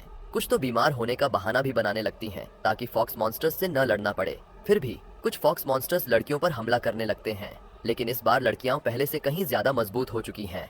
वे फॉक्स मॉन्स्टर्स के हमलों को अच्छे से नाकाम कर देती हैं और उन्हें बुरी तरह हराकर जीत जाती हैं। लड़कियां अपनी जीत से खुश हो जाती हैं और वे इस प्रशिक्षण के लिए हारुका और सियार का आभार व्यक्त करती हैं। सियार एक एक करके सभी लड़कियों को उनके कठिन परिश्रम के लिए बधाई देती है। एक लड़की ने एक हारे हुए फॉक्स मॉन्स्टर से हाथ मिलाया और उससे कहा, वो अच्छा मुकाबला था, लेकिन हम अब तुम्हें फिर से हारने नहीं देंगे। हारुका यह देखकर हैरान हो जाता है और कहता है, अब मैं थक चुका हूँ सब कुछ से। इसके बाद सियार सभी से कहती है कि वे यह सुनिश्चित कर लें कि उनके पास सभी जरूरी सामान जैसे मशरूम, मछली और यात्रा के सामान मौजूद हैं। हम एक लड़की को देखते हैं जो बड़ी सी बैग में सारे मशरूम भर रही है और सब लड़कियां यात्रा के लिए तैयार हैं। हारुका यह देखकर चौंक जाता है और कहता है, अब मैं इससे थक चुका हूँ। लेकिन फिर भी वे सभी शहर के लिए यात्रा पर जाने के लिए बहुत उत्साहित हैं। यात्रा पर निकलने से पहले हारुका सियार से कहता है, अपना ध्यान रखना, क्योंकि अब से मैं तुम्हारे साथ नहीं रहूंगा। लेकिन सियार जबरदस्ती हारुका को भी साथ ले चलती है। फिर सीन बदल जाता है और हम एक जवान आदमी को अंधेरे जंगल में दौड़ते हुए देखते हैं। उसके पीछे कोई उसे मारने के लिए पीछा कर रहा है। वह युवक एक पेड़ के पास गिर जाता है और रहस्यमय शख्स उसे पकड़कर उसकी गर्दन को कसकर दबा देता है, जिससे वह अपनी आखिरी सांसें लेता है। हमलावर हंसता है और फिर उसे छोड़ देता है, जिससे वह लड़का मरा पड़ा रह जाता है। यह कहानी अब इस इसेकाई फैंटेसी दुनिया के घने जंगल में आगे बढ़ती है। हारुका की क्लास के गुंडों ने अपनी गंदी स्किल्स अनलॉक कर ली हैं और अब वे सभी लड़कियों का पीछा कर रहे हैं। इत्तेफाक से वे एक ऐसे बेकार लड़के हारुका से टकरा जाते हैं जिसने ठान लिया है कि वह इन गंदे गुंडों से लड़कियों को बचाएगा। हारुका ने पहले ही समझ लिया है कि जंगल में रुकना अब उनके लिए सुरक्षित नहीं है, क्योंकि यहाँ पर बहुत सारे जगह हैं जो गुंडों को छुपकर हमला करने के मौके देते हैं। इसलिए हारुका और लड़कियां अब जंगल छोड़ने का फैसला करती हैं। जंगल से निकलते समय उनका सामना एक विशाल लेवल 11 के ओआर्क से होता है, लेकिन यह डरावना बड़ा राक्षस हमारे नायक को नहीं डराता, जो अपने लेजेंडरी लकड़ी की तलवार पकड़े होता है।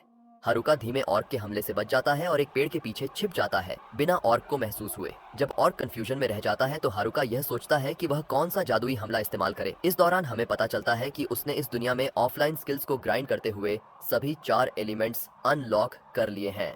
ऑर्क हारुका को ढूंढ लेता है, लेकिन फिर भी हमला करने में नाकाम रहता है। तेजी से हारुका राक्षस के ऊपर छलांग लगाता है और उसके सिर पर वार करता है, जिससे वह धीरे धीरे जमीन पर गिर जाता है। न केवल लड़कियां बल्कि खुद हारुका भी हैरान रह जाता है। उसे यह देखकर आश्चर्य होता है कि उसकी शारीरिक हमले कितने शक्तिशाली हैं, जिससे वह यह महसूस करता है कि उसे अभी अपने जादुई शक्तियों का उपयोग करने की जरूरत नहीं है। थोड़ी देर बाद एक और ऑर्क वहां आ जाता है, लेकिन इस बार हारुका कोई खेल नहीं खेलता और अपने हाथ में आग की एक गेंद को चैनल करता है और उसे सीधे भटकते हुए ऑर्क पर फेंकता है। ऑर्क तुरंत मर जाता है, जिससे लड़कियां हारुका और उसकी बाकी स्किल्स से जलने लगती हैं। रात में लड़कियां बेफिक्र होकर दावत का आनंद लेती हैं, जबकि अकेला जिम्मेदार व्यक्ति यानी हारुका शिविर के चारों ओर जादुई जाल बिछा देता है ताकि दुश्मन उनके पास न आ सके। चूंकि शिविर में पहले से ही मॉन्स्टर रिपेलेंट इफेक्ट है, हारुका अपनी प्रेजेंस डिटेक्शन स्किल सक्रिय करता है, जिससे वह 100% सुनिश्चित करता है कि सभी पूरी तरह से सुरक्षित रहें। अब जब यह काम हो जाता है तो हारुका अपने मैप स्किल का उपयोग करते हुए जंगल का नक्शा खोलता है, जो उसने अपने अप्रेजल स्किल को लेवल अप करके अनलॉक किया था।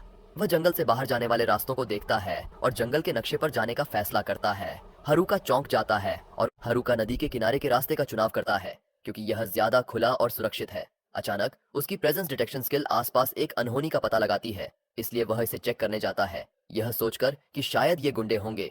लेकिन यह पता चलता है कि ये तो जिम ब्रदर्स हैं, जो उससे दोस्ती नहीं रखते, लेकिन फिर भी उसके साथ अच्छे संबंध रखते हैं। हारुका मजाक में जिम ब्रदर्स से पूछता है कि क्या वे भी लड़कियों का पीछा कर रहे हैं, जिससे वे तुरंत डिफेंसिव हो जाते हैं। उनके लीडर काकीजाकी कहता है कि उन्हें इस खेल में कोई दिलचस्पी नहीं है और वे लड़कियों में भी इंटरेस्ट नहीं रखते, बल्कि उनका यहाँ आने का मकसद हारुका से मिलना था। हारुका इससे और भी ज्यादा घबरा जाता है और मजाक में कहता है कि क्या जिम ब्रदर्स बॉयज लवर हैं। वे तुरंत इसे अस्वीकार कर देते हैं। खैर, जिम ब्रदर्स दरअसल लड़कियों से छिप रहे हैं, क्योंकि वे अब किसी पर भरोसा नहीं कर सकते।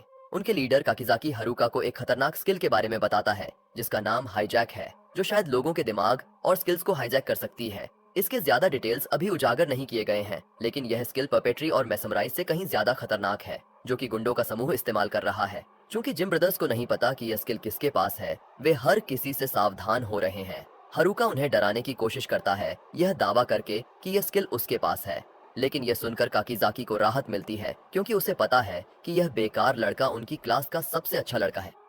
काकीजाकी मेन फोकस पर आता है और कहता है कि वह सिर्फ हारुका को इस हाईजैकिंग स्किल के बारे में चेतावनी देने आया था और उसे अब से सुरक्षित रहने के लिए कहता है। वह यह भी कहता है कि अगर वे कभी गुंडों से मिलेंगे तो वे खुद उनसे निपट लेंगे। वह हारुका से उनकी तरफ से लड़कियों से माफी मांगने के लिए भी कहता है, क्योंकि उन्होंने उन्हें छोड़ दिया था और फिर चला जाता है। क्लास प्रतिनिधि लड़कों की बातचीत सुन रही थी और यह साफ दिख रहा था कि उसे यह बिल्कुल भी पसंद नहीं आया। अगले दिन सुबह क्लास प्रतिनिधि हारुका को अकेले में ले जाकर उससे बात करती है। वह उसे अनमने ढंग से बताती है कि उसने कल रात उनकी बातचीत सुनी थी। वह हारुका से माफी मांगती है और कहती है कि उसे यह पहले ही बता देना चाहिए था। जब वह हिचकिचाती रहती है तब हारुका को यह एहसास होता है कि वही वह शख्स है जिसके पास हाईजैक स्किल है। यह सच है और क्लास प्रतिनिधि यह खुलासा करती है कि उसने यह बात पहले ही ओडा, जो कि नर्ड ग्रुप का लीडर है, को इस स्किल का उपयोग करके बता दी थी। हाईजैक स्किल का उपयोग करके उपयोगकर्ता किसी की स्किल्स चुरा सकता है अगर वह उस व्यक्ति की जान ले ले। लेकिन हारुका को इससे कोई फर्क नहीं पड़ता क्योंकि उसे पता है कि क्लास प्रतिनिधि एक अच्छी इंसान है। हारुका अपने दिल से कहता है कि उसे बहुत राहत मिली है कि वही इंसान इस स्किल को रखता है और उसे विश्वास है कि अगर बाकी लोग भी यह जान जाएंगे तो उन्हें भी राहत मिलेगी। क्लास प्रतिनिधि की आंखों में आंसू आ जाते हैं जब वह हारुका के दिल छू लेने वाले शब्दों को सुनती है। वह मुस्कुराता है और मजाक में कहता है कि वह हाल ही में बहुत रो रही है। वह हंसते हुए उसे दोष देती है, यह इशारा करते हुए कि उसके शब्द उसकी मदद कर रहे हैं आगे बढ़ने में। हारुका इस इशारे को नहीं समझता और जल्दी से वहां से चला जाता है, इससे पहले कि इंटरनेट उसे कैंसिल कर सके। आगे बढ़ते हुए हारुका और लड़कियां लगभग 1-2 घंटे तक यात्रा करते हैं और फिर बीच में एक ब्रेक लेने का फैसला करते हैं। लेकिन यह ब्रेक मुफ्त में नहीं आता। हारुका खुद को एक सेल्समैन में बदल लेता है।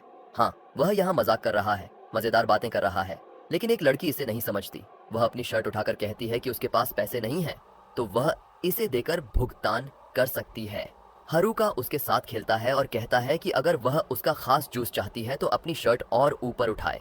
लेकिन उसकी यह मस्ती तब खत्म हो जाती है जब क्लास प्रतिनिधि वहां आ जाती है और उसे वह दुकान बंद करने पर मजबूर कर देती है जो उसने अभी खोली थी, और वे जंगल में और गहरे बढ़ जाते हैं। हारुका खुश है कि लड़कियां उससे कहीं ज्यादा आगे बढ़ चुकी हैं जितना उसने सोचा था। हालांकि रात के करीब आते ही उसने कैंपिंग का विचार किया। आगे की ओर देखते हुए उसे यह एहसास होता है कि वे अब एक नदी के पास पहुंच गए हैं। इस नदी को देखकर उसके मन में यह विचार आता है कि वह अपनी नई स्किल को आजमाए। इसे आजमाने से पहले वह क्लास प्रतिनिधि को लड़कियों का ध्यान रखने के लिए कहता है, यह बहाना करते हुए कि वह इलाके का मुआयना करना चाहता है। लेकिन उसे इतना संदिग्ध देखकर क्लास प्रतिनिधि यह सोचती है कि उसके दिमाग में क्या चल रहा है। वह उसके साथ आने की इच्छा जताती है, लेकिन वह तुरंत मना कर देता है और दौड़ते हुए वहां से चला जाता है। पूरी गति से वह जंगल में गहरे चला जाता है और अपनी नई स्किल का उपयोग करना शुरू करता है, पहले मैजिक इन्फ्यूजन स्किल का उपयोग करके। इसके बाद वह वेट मैजिक का उपयोग करता है जिससे उसकी जादू की ताकत हल्की हो जाती है। इन दो स्किल्स को मिलाकर वह हवा में उछलता है और एक पेड़ की शाखा से दूसरी शाखा तक कूदने लगता है जैसे कोई बंदर। यह ताकत उसे तेज और हल्का बना देती है और उसे यह एहसास होता है कि वह उड़ सकता है। इस विश्वास के साथ वह हवा में और ऊंचा कूदता है और खुद को हवा में तैरता हुआ पाता है। कुछ समय के लिए उसे सुपरमैन जैसा एहसास होता है, लेकिन तुरंत उसे एहसास होता है कि वह बस वही बेवकूफ हारुका है। वह अपना संतुलन खो देता है और सीधे जमीन पर गिर जाता है। सौभाग्य से उसने अपनी बॉडी को मैजिक इन्फ्यूजन से मजबूत कर रखा था, इसलिए उसकी जान बच जाती है। अच्छी बात यह है कि वह इन शक्तियों का उपयोग करके उनके अगले रास्ते का पता लगाने में सक्षम हो जाता है। रात में जब वह लड़कियों से मिलता है तो क्लास प्रतिनिधि चिंतित होती है कि कहीं उसे कोई चोट तो नहीं लगी। जब वह इलाके का मुआयना कर रहा था, वह यह जानना चाहती है कि ऐसा क्यों हुआ, लेकिन हारुका उसे अपनी सुपरमैन वाली मस्ती के बारे में बताता है। यह सुनकर वह उसकी बात पर यकीन नहीं करती। हालांकि वह उसे विश्वास दिलाने की कोशिश करता है कि आसमान किसी भी राक्षस से ज्यादा खतरनाक है। उसे डांटते हुए देख हारुका को यह स्थिति अजीब लगती है क्योंकि उसे कभी किसी को अपनी हरकतों का हिसाब नहीं देना पड़ा था। माहौल को हल्का करने के लिए वह उसे कुछ फल देता है जो उसने लाए थे और उसे जूस बनाने की पेशकश करता है, लेकिन वह इसमें दिलचस्पी नहीं दिखाती और उसकी पेशकश सुनने के बाद चली जाती है। दूसरी तरफ एक और लड़की दौड़ कर आती है और वही जूस चाहती है जो उसने पेश किया था, लेकिन वह सीधे कहता है कि वह जूस केवल क्लास प्रतिनिधि के लिए है। अगले दिन वे सभी निकटतम शहर की ओर अपनी यात्रा जारी रखते हैं। उनके लिए सौभाग्य से हारुका की पिछले दिन की खोज ने उन्हें एक तेज रास्ता खोजने में मदद की। रास्ते में उन्हें वह लड़की मिलती है जो पहले खो गई थी और लड़कियां क्लास प्रतिनिधि की देखरेख में पानी में डुबकी लगाने का फैसला करती हैं। हालांकि यह सब हारुका को थोड़ा अजीब लगता है। इस अनकंफर्टेबल सिचुएशन से बचने की कोशिश करते हुए हारुका का सामना एक बड़े राक्षस से हो जाता है। लड़कियां अपनी जान बचाकर भाग जाती हैं और हारुका को राक्षस परिवार से अकेले ही लड़ना पड़ता है। राक्षसों से लड़ने के बाद वे अपनी यात्रा जारी रखते हैं और अंततः जंगल के आखिर तक पहुंच जाते हैं, इस बात से खुश होकर कि वे सही सलामत जंगल से बाहर आ गए हैं। सभी लड़कियां बेहद उत्साहित हैं। क्लास प्रतिनिधि हारुका का धन्यवाद करती है कि उसने उनकी मदद की और लड़कियों को आश्वस्त करती है कि वे जल्द ही शहर पहुंच जाएंगे, भले ही वे अभी जंगल से बाहर आए हों। हालांकि हारुका को आगे का रास्ता अभी भी स्पष्ट नहीं दिख रहा है क्योंकि चारों ओर कई पहाड़ियां हैं। इस समस्या से निपटने के लिए वह अपनी स्टैट्स चेक करता है और पाता है कि उसे एक नई स्किल मिली है जिसका नाम एयर वॉक है। ये स्किल उसे हवा में चलने की क्षमता देती है और वह इसे लड़कियों के सामने दिखाता है जो उसे हवा में तैरते देखकर रोमांचित हो जाती हैं। क्लास प्रतिनिधि उसे आवाज देती है और वह उसे बताता है कि वह आसपास के इलाके की जांच करना चाहता है ताकि यह सुनिश्चित कर सके कि सब कुछ सुरक्षित है। चारों ओर देखने पर उसे लगता है कि सब कुछ शांत है जब तक कि वह देखता है कि कुछ लोगों पर दर्जनों भेड़िए हमला कर रहे हैं। यह देखकर वह तुरंत क्लास प्रतिनिधि को इसकी सूचना देता है। यह सुनकर क्लास प्रतिनिधि अपनी मंशा जाहिर करती है कि वह उनकी मदद करना चाहती है, लेकिन हारुका को लगता है कि ऐसा करने की जरूरत नहीं है क्योंकि हो सकता है कि वे अच्छे लोग न हों। इस बीच क्लास प्रतिनिधि उन लोगों की मदद करने की योजना बनाने लगती है, लेकिन हारुका उन्हें यह आश्वासन देता है कि वे समय पर वहां नहीं पहुंच पाएंगे। वह उन्हें याद दिलाता है कि वे लोग डाकू भी हो सकते हैं और उन्हें बचाना एक जोखिम है जो वह लेना नहीं चाहता। जैसे ही वह वापस जाने के लिए मुड़ता है, क्लास प्रतिनिधि उसका हाथ पकड़ती है और उसे विश्वास दिलाती है कि अगर वे बुरे लोग निकले तो वह खुद उनसे निपटेगी। हालांकि वह उनकी मदद करना चाहती है अगर वे अच्छे लोग हों। यह सुनकर हारुका खुश होता है और कहता है कि वह खुद उन्हें बचाएगा और लड़कियों की रक्षा करेगा अगर वे बुरे लोग निकले तो। लड़कियों को हारुका की इस बहादुरी पर आश्चर्य होता है। वह अपनी मैजिक इन्फ्यूजन और वेट मैजिक का उपयोग करता है, साथ ही विंड मैजिक के साथ इसे मिलाकर खुद को उन लोगों के पास ले जाता है। इस जादू के कारण एक छोटा तूफान बनता है जो लड़कियों को थोड़ी देर के लिए डरा देता है। हवा में वह अपनी एयरवॉक स्किल का उपयोग करता है और खुद को चुनौती देने लगता है। जैसे ही वह इस शक्ति की महानता में खो जाता है, उसे एहसास होता है कि क्लास प्रतिनिधि बीच में ही उससे लटक रही है क्योंकि अब वह उसे नीचे नहीं उतार सकता था। वह उसके साथ आगे बढ़ता है और दोनों अंत में राक्षसों से टकरा जाते हैं। सौभाग्य से उन लोगों के लिए इस टक्कर से सारे राक्षस खत्म हो जाते हैं। कृतज्ञता में वे खुद को हारुका से मिलवाते हैं। एक व्यक्ति खुद को पार्टी का लीडर बताता है जिसका नाम ऑफ्टर है, जबकि दूसरा व्यक्ति गडेक नाम का है। थोड़ी देर बाद हारुका उन्हें खाने के लिए कुछ मशरूम देता है और वे इसे बेहद स्वादिष्ट पाते हैं। इस दौरान क्लास प्रतिनिधि टक्कर के कारण बेहोश रहती है। आश्चर्य की बात यह है कि उनकी पार्टी में एल्फ्स भी हैं और जब लड़कियां अंततः वहां पहुंचती हैं तो वे पहली बार एल्फ्स को देखकर बेहद रोमांचित हो जाती हैं। कृतज्ञता के प्रतीक के रूप में एल्फ्स उन्हें नजदीकी शहर तक ले जाते हैं और लड़कियां शहर की अलग दुनिया देखकर अपनी उत्सुकता को रोक नहीं पाती क्योंकि वे जंगल से कुछ अलग देख रही थीं।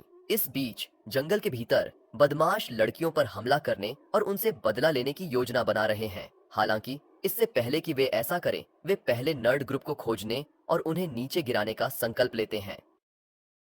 लड़कियां खुशी खुशी शहर की सड़कों पर दौड़ रही हैं। वहां की हर शानदार चीजों को देखकर हैरान हो रही हैं, लेकिन क्लास रैप उन्हें याद दिलाती है कि उनके पास पैसे नहीं हैं और अभी बहुत सारे काम बाकी हैं। वो फिर सब लड़कियों को इकट्ठा करने के लिए दौड़ती है और हारुका मुस्कुराता है क्योंकि अब उसने सबको शहर तक पहुंचा दिया है। अब शायद उसकी जरूरत नहीं होगी और वो अपने शांत जीवन में लौट सकता है। क्लास रैप को लड़कियों को संभालने में मुश्किल हो रही है तो वो हारुका से थोड़ी मदद मांगती है, लेकिन हारुका तो पेड़ की छांव में आराम कर रहा है क्योंकि उसका काम खत्म हो गया है। ये देख क्लास रैप नाराज हो जाती है। उसे समझ आता है कि हारुका खुश है कि वो लोग आखिरकार शहर में पहुंच गए हैं, लेकिन अभी बहुत सारे काम बाकी हैं। वो सीटी बजाकर सबका ध्यान अपनी ओर खींचती है और प्लान समझाती है। सबसे पहले वो लोग एडवेंचरर्स गिल्ड जाएंगे और रास्ते में जमा की गई चीजें बेचेंगे। फिर गिल्ड में रजिस्टर करके रात बिताने के लिए एक कमरा किराए पर लेंगे। साथ ही पूछ लेंगे कि अगर किसी के पास पैसे हैं।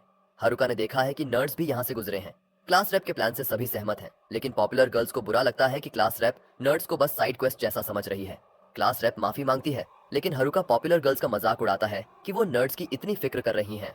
थोड़ी देर बाद सब लोग एडवेंचरर्स गिल्ड पहुंचते हैं और ये जगह हारुका की उम्मीद से ज्यादा डरावनी लग रही है। अंदर सब लोग उन्हें गंदे नजर से देख रहे हैं और हारुका का मन अंदर जाने का नहीं करता, लेकिन ऑफर उसे बताता है कि गिल्ड मास्टर उससे मिलना चाहता है। हारुका क्लास रैप को कहता है कि सब लड़कियों का रजिस्ट्रेशन करा ले, जबकि वो गिल्ड मास्टर से मिलने ऊपर चला जाता है। ऊपर के लोग नीचे वालों से भी ज्यादा खतरनाक दिखते हैं तो हारुका थोड़ा नर्वस हो जाता है। वहाँ गेटेक उसे गिल्ड मास्टर के ऑफिस ले जाता है, जहाँ वो एक भयानक दिखने वाले आदमी से मिलता है, पर गिल्ड मास्टर सिर्फ ऑफर और उसके ग्रुप को बचाने के लिए हारुका का शुक्रिया कहना चाहता था।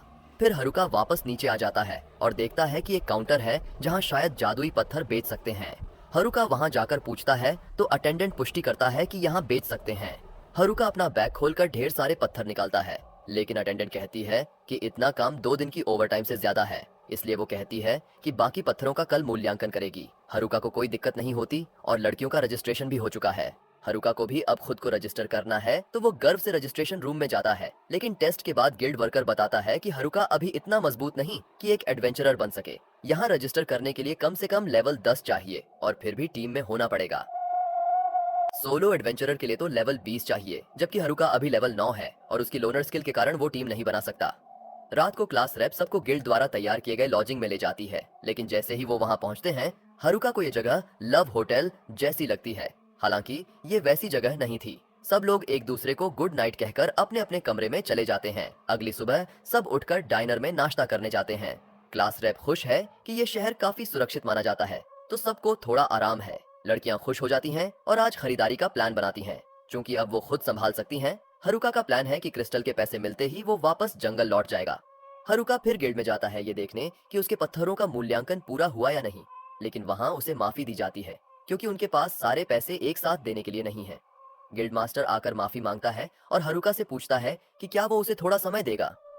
हारुका को इससे कोई परेशानी नहीं होती और गिल्ड मास्टर उसकी समझदारी की सराहना करता है। हारुका से कहा जाता है कि जितना मूल्यांकन हुआ है उसका भुगतान आज ही मिल जाएगा। उस बैग में पूरे 8 मिलियन एरा हैं और जैसा कि हारुका और क्लास रैप ने ओमनू में आकर सीखा, यहाँ के पैसे की वैल्यू लगभग अर्थ जितनी ही है। मतलब हारुका अब अमीर बन गया है। उसकी पेमेंट इतनी ज्यादा इसलिए है क्योंकि उसने इतनी सारी एफ रैंक स्टोन्स लाए हैं जितनी गिल्ड ने पहले कभी नहीं देखी, और उसने वो हरे वोल्व्स को भी हराया था, जिससे उसका पे आउट बढ़ गया। अपनी इस छोटी सी किस्मत पाकर हारुका सोचता है कि थोड़ी शॉपिंग कर ही ले। गलक कहता है कि उसे एक जगह पता है जो हारुका को पसंद आ सकती है। हारुका सोचता है कि वो उसे किसी एडल्ट जगह ले जा रहा है, पर उसकी निराशा के लिए गलक उसे एक पुरानी हथियार की दुकान में ले जाता है। ये दुकान खास डंजन से रेयर इक्विपमेंट इकट्ठा करती है, और चूंकि हारुका एक यूनिक केस है, गलक को लगा ये जगह उसके लिए सही रहेगी। दुकान भले स्केची लगे, लेकिन गलक उसे यकीन दिलाता है कि यहाँ का सामान वाकई में हाई क्वालिटी का है। हारुका गलक की बात पर भरोसा करता है, पर वो फिर भी कुछ चीजें ट्राई करना चाहता है। सामान अजीब तो दिखता है, पर इसके इफेक्ट्स कमाल के हैं, तो हारुका जितना सामान अफोर्ड कर सकता है उतना खरीद लेता है। तभी उसे एक नेकलेस दिखता है जो देखने में अच्छा लगता है। उसकी अप्रेजल स्किल सिर्फ यही बताती है कि ये फिट्स 7 है। उसे याद आता है कि ये वही मैसेज उसे अपने विलेजर सेट पर भी मिला था, तो वो दुकान के मालिक से पूछता है कि इसका क्या मतलब है। दुकानदार समझाता है कि इस नेकलेस में 7 आइटम्स के इफेक्ट्स को कंबाइन करने की एबिलिटी है, जिससे पहनने वाले को उन सब का फायदा मिल सकता है। ये हारुका को काफी यूजफुल लगता है, और अगर ये उसका विलेजर सेट पर भी लागू होता है तो वो और भी इफेक्ट्स ऐड कर सकता है। हारुका आइटम्स के बेस्ट इफेक्ट्स चुनने की सोचता है, तभी क्लास रैप वहां आकर उस पर चिल्लाती है कि वो इतनी देर क्यों लगा रहा है। हारुका रियलाइजेस करता है कि वो यहाँ काफी देर से है, लेकिन उसे अभी भी कुछ और चीजें ट्राई करनी है। पर जैसे ही वो एक आइटम को उठाता है, वो रिएक्ट करने लगती है, और बिना उसे कुछ समझ में आए उसके सामने रखी सारी आइटम्स एक में मर्ज हो जाती हैं। दुकानदार अगली नाराज होता है क्योंकि हारुका ने अभी तक पैसे नहीं दिए हैं, और ये सब सामान उसे 10 मिलियन से भी ज्यादा का पड़ा था। हारुका पैनिक करने लगता है क्योंकि उसके पास इतने पैसे नहीं है, तो गलाक दुकानदार से 8 मिलियन लेने के लिए रिक्वेस्ट करता है। अगले दिन हारुका उदास बैठा है क्योंकि उसने सारा पैसा वेस्ट कर दिया और अब वो पूरी तरह से कंगाल है। वो बाहर जाकर और क्रिस्टल्स इकट्ठा करना चाहता है, लेकिन बिना एडवेंचरर के रजिस्ट्रेशन के लोग शहर से बाहर जाकर मॉन्स्टर्स नहीं हंट कर सकते। उसने कुछ लड़कियों के साथ चुपके से निकलने की कोशिश की, पर क्लास रैप ने उसे पकड़ लिया और फिर से उस पर चिल्लाई। हारुका के पास अब एक परफेक्ट प्लान है क्लास रैप से छुपकर बाहर जाने का। उसका विलेजर क्लोक अब एक इनविजिबिलिटी क्लोक के साथ कंबाइन हो गया है, जिससे वो बिना नोटिस हुए शहर से बाहर जा सकता है। वो क्लास रैप और बाकी लड़कियों के पास से चुपचाप निकलता है, और उसे बुरा लगता है कि वो बिना कुछ कहे जा रहा है। अगर क्लास रैप को पता चलता तो वो उसे जरूर रोकती। हारुका फाइनली लॉजिंग से निकलने में कामयाब हो जाता है, लेकिन बाहर जाकर गलती से अपनी इनविजिबिलिटी क्लोक हटा देता है। जब वो दीवार के ऊपर कूदने की कोशिश करता है तो कुछ लड़कियां उसे देख लेती हैं।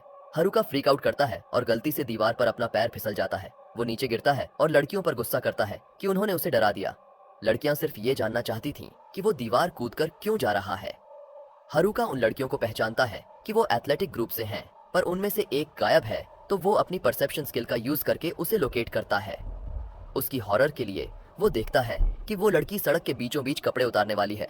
हारुका और बाकी लड़कियां उसे रोकने भागते हैं, और आखिरकार हारुका उसे रोकने में कामयाब हो जाता है, लेकिन उसकी एस्केप प्लान फिर से फेल हो जाती है।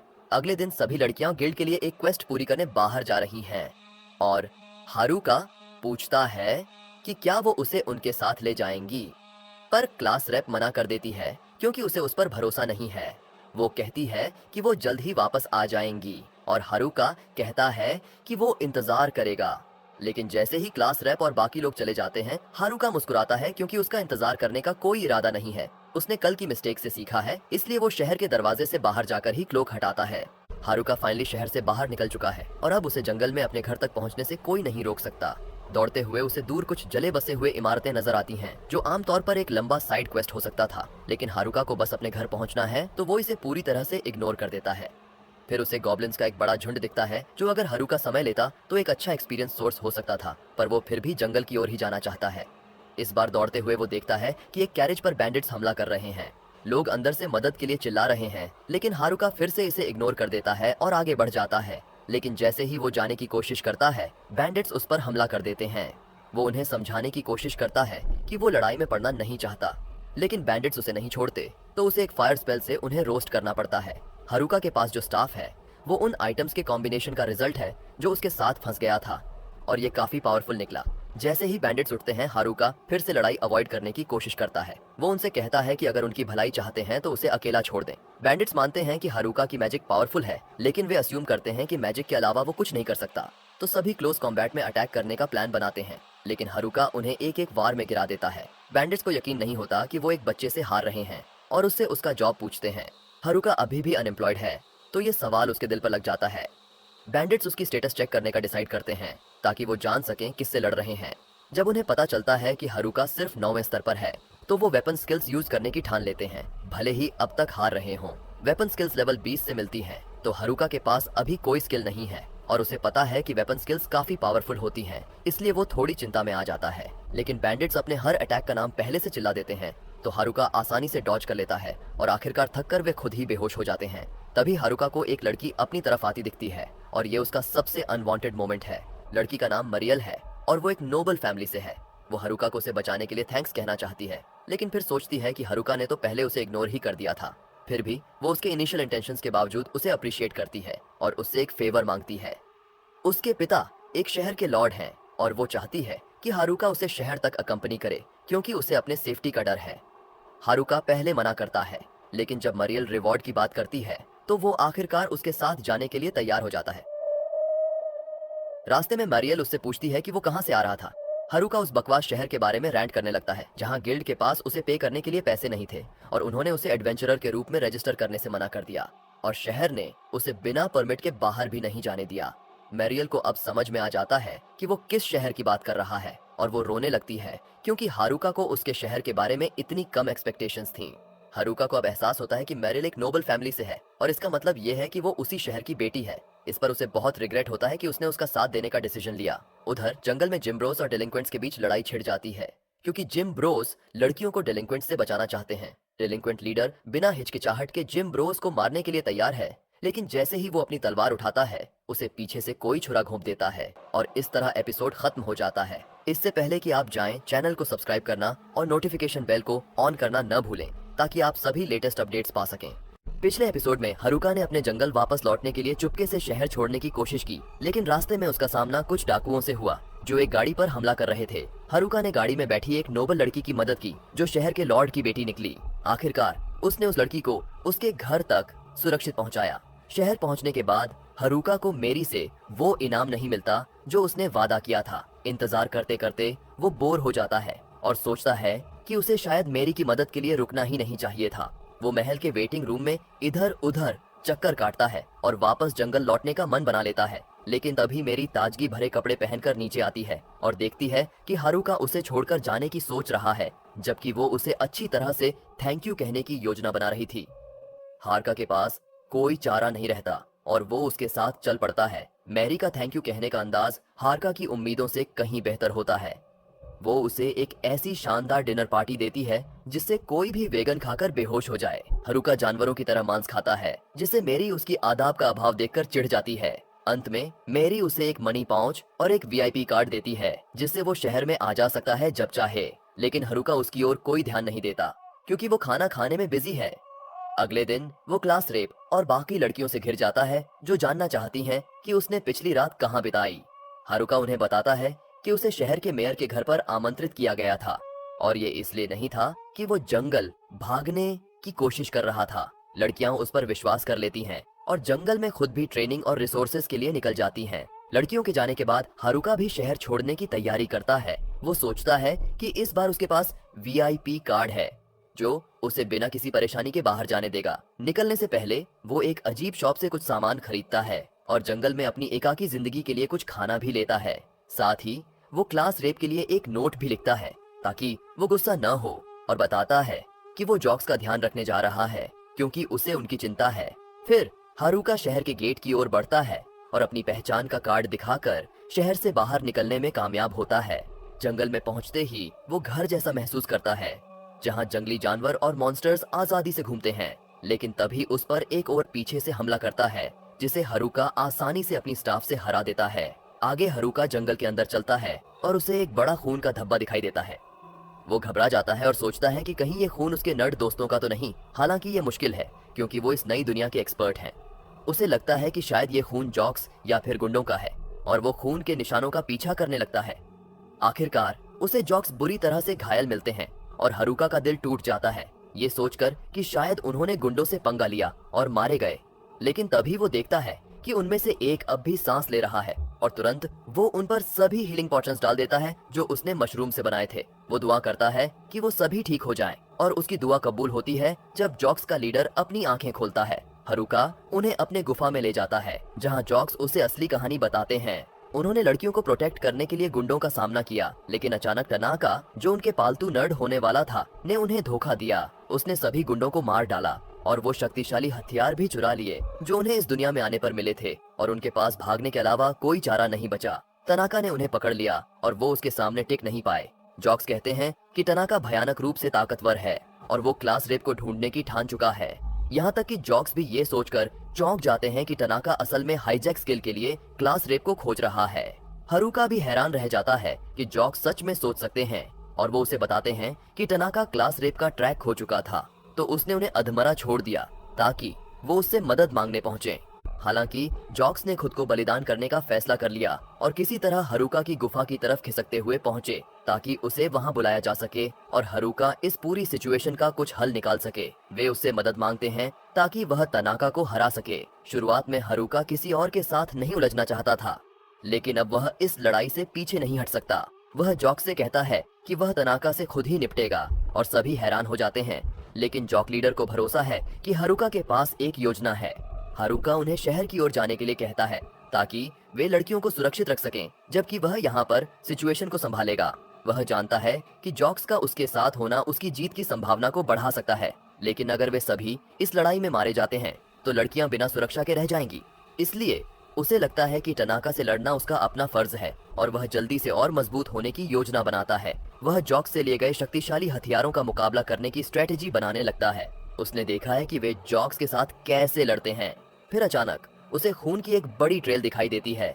तभी उसे खून के निशानों पर कुछ गोब्लिन दिखते हैं और वह उन्हें एक्सपीरियंस पॉइंट्स के रूप में इस्तेमाल करने का फैसला करता है। वह तेजी से हाई लेवल गोब्लिन को हराता है, लेकिन वे एक ही वार में मर जाते हैं और उसे बहुत कुछ हासिल नहीं होता। हारुका एक ताकतवर दुश्मन से लड़ना चाहता है और तभी उसे एक शक्तिशाली राक्षस की आहट महसूस होती है। वह मुड़ता है और देखता है कि एक गॉब्लिन किंग उसकी तरफ बिना किसी चेतावनी के हमला कर रहा है। हारुका उसके खतरनाक वारों से बचने के अलावा कुछ नहीं कर सकता और समझता है कि वह किसी तरह की वेपन स्किल का इस्तेमाल कर रहा है।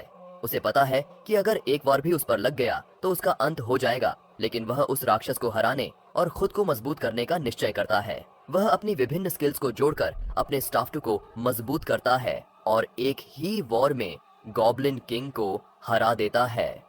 वह अपनी रणनीति और बढ़ती हुई ताकत से खुश होता है जब अचानक एक और भी ताकतवर राक्षस उसके पीछे आ जाता है। यह एक लेवल 50 का गोब्लिन एम्पायर है और हारुका को एहसास होता है कि अगर वह इसका सीधा सामना करता है तो उसके पास कोई मौका नहीं है।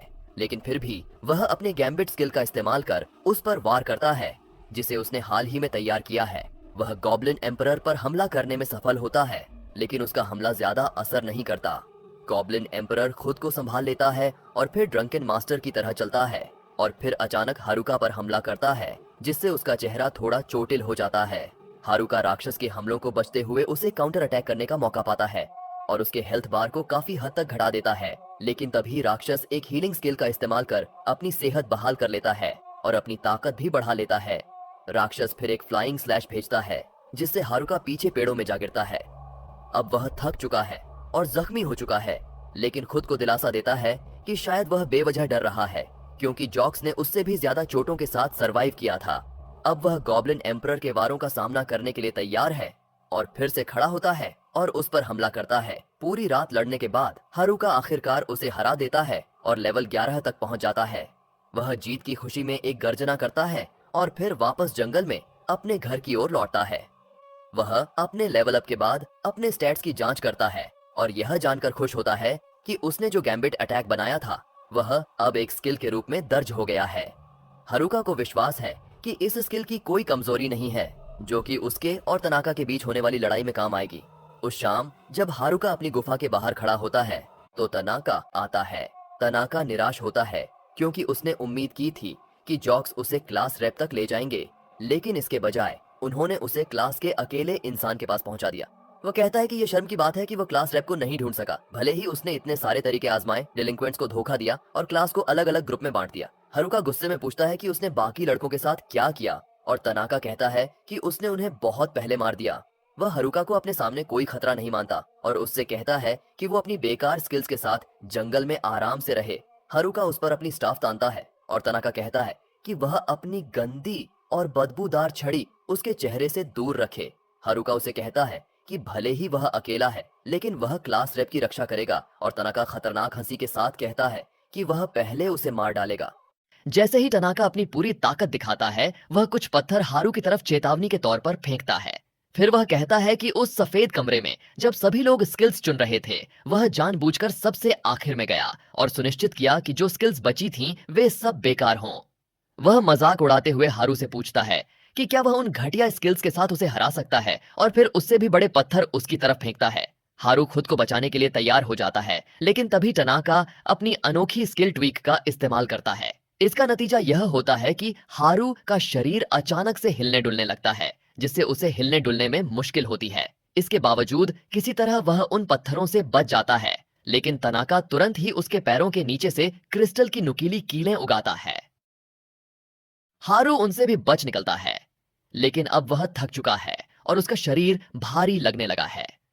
तनाका मानता है कि हारू उससे बेहतर है जितना उसने सोचा था और फिर पूछता है कि आखिर उसने उस पर शक कब से करना शुरू किया। हारू जवाब देता है कि उसने पहली ही मुलाकात में शक कर लिया था। उसे पता था कि तनाका या तो गीक्स के साथ जाएगा या अकेला रहेगा, लेकिन जब उसने देखा कि वह गुंडों के साथ है तो उसे लगा कि इसके पीछे कुछ कारण होगा। इसके बाद हारू उससे पूछता है कि उसने इस योजना पर काम करना कब शुरू किया। तनाका खुलासा करता है कि जैसे ही वे क्लासरूम से टेलीपोर्ट हुए थे उसी वक्त उसने यह प्लान बना लिया था। वह हाईजैक स्किल से चूक गया, लेकिन फिर उसने ट्वीक स्किल देखी जो किसी को थोड़ा बहुत नियंत्रित कर सकती थी। उसने मूर्ख गुंडों को हेर फेर किया और उसके बाद की कहानी इतिहास बन गई। तानाका कहता है कि अब बहुत बातें हो गईं और हारू के पैरों को एक बेल से बांध देता है। फिर वह एक ताकतवर आग का जादू हारू पर फेंकता है, यह सोचकर कि इससे उसका काम तमाम हो जाएगा।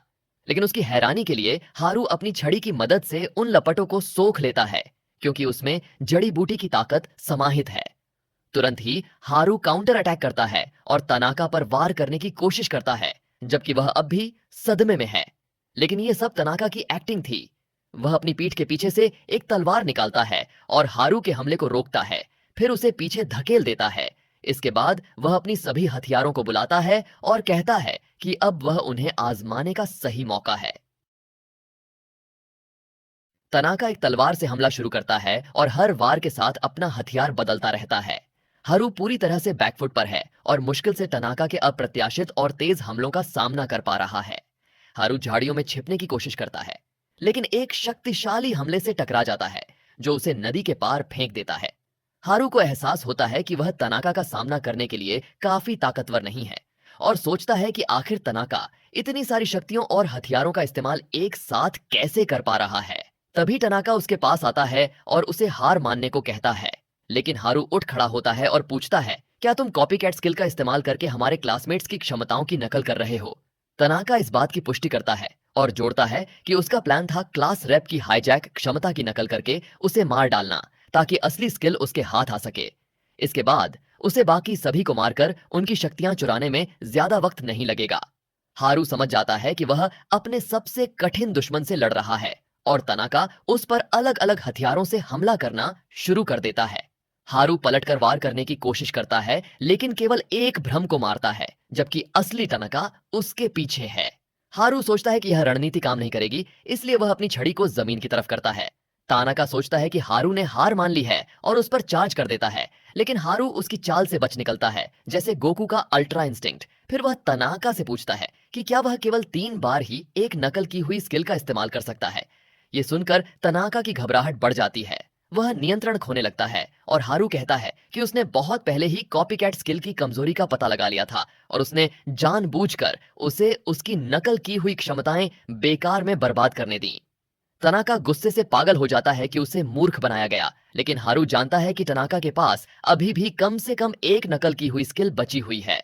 तनाका हताश होकर हमला करता है, लेकिन हारू उसके हमले को चकमा देकर एक जोरदार किक मारता है।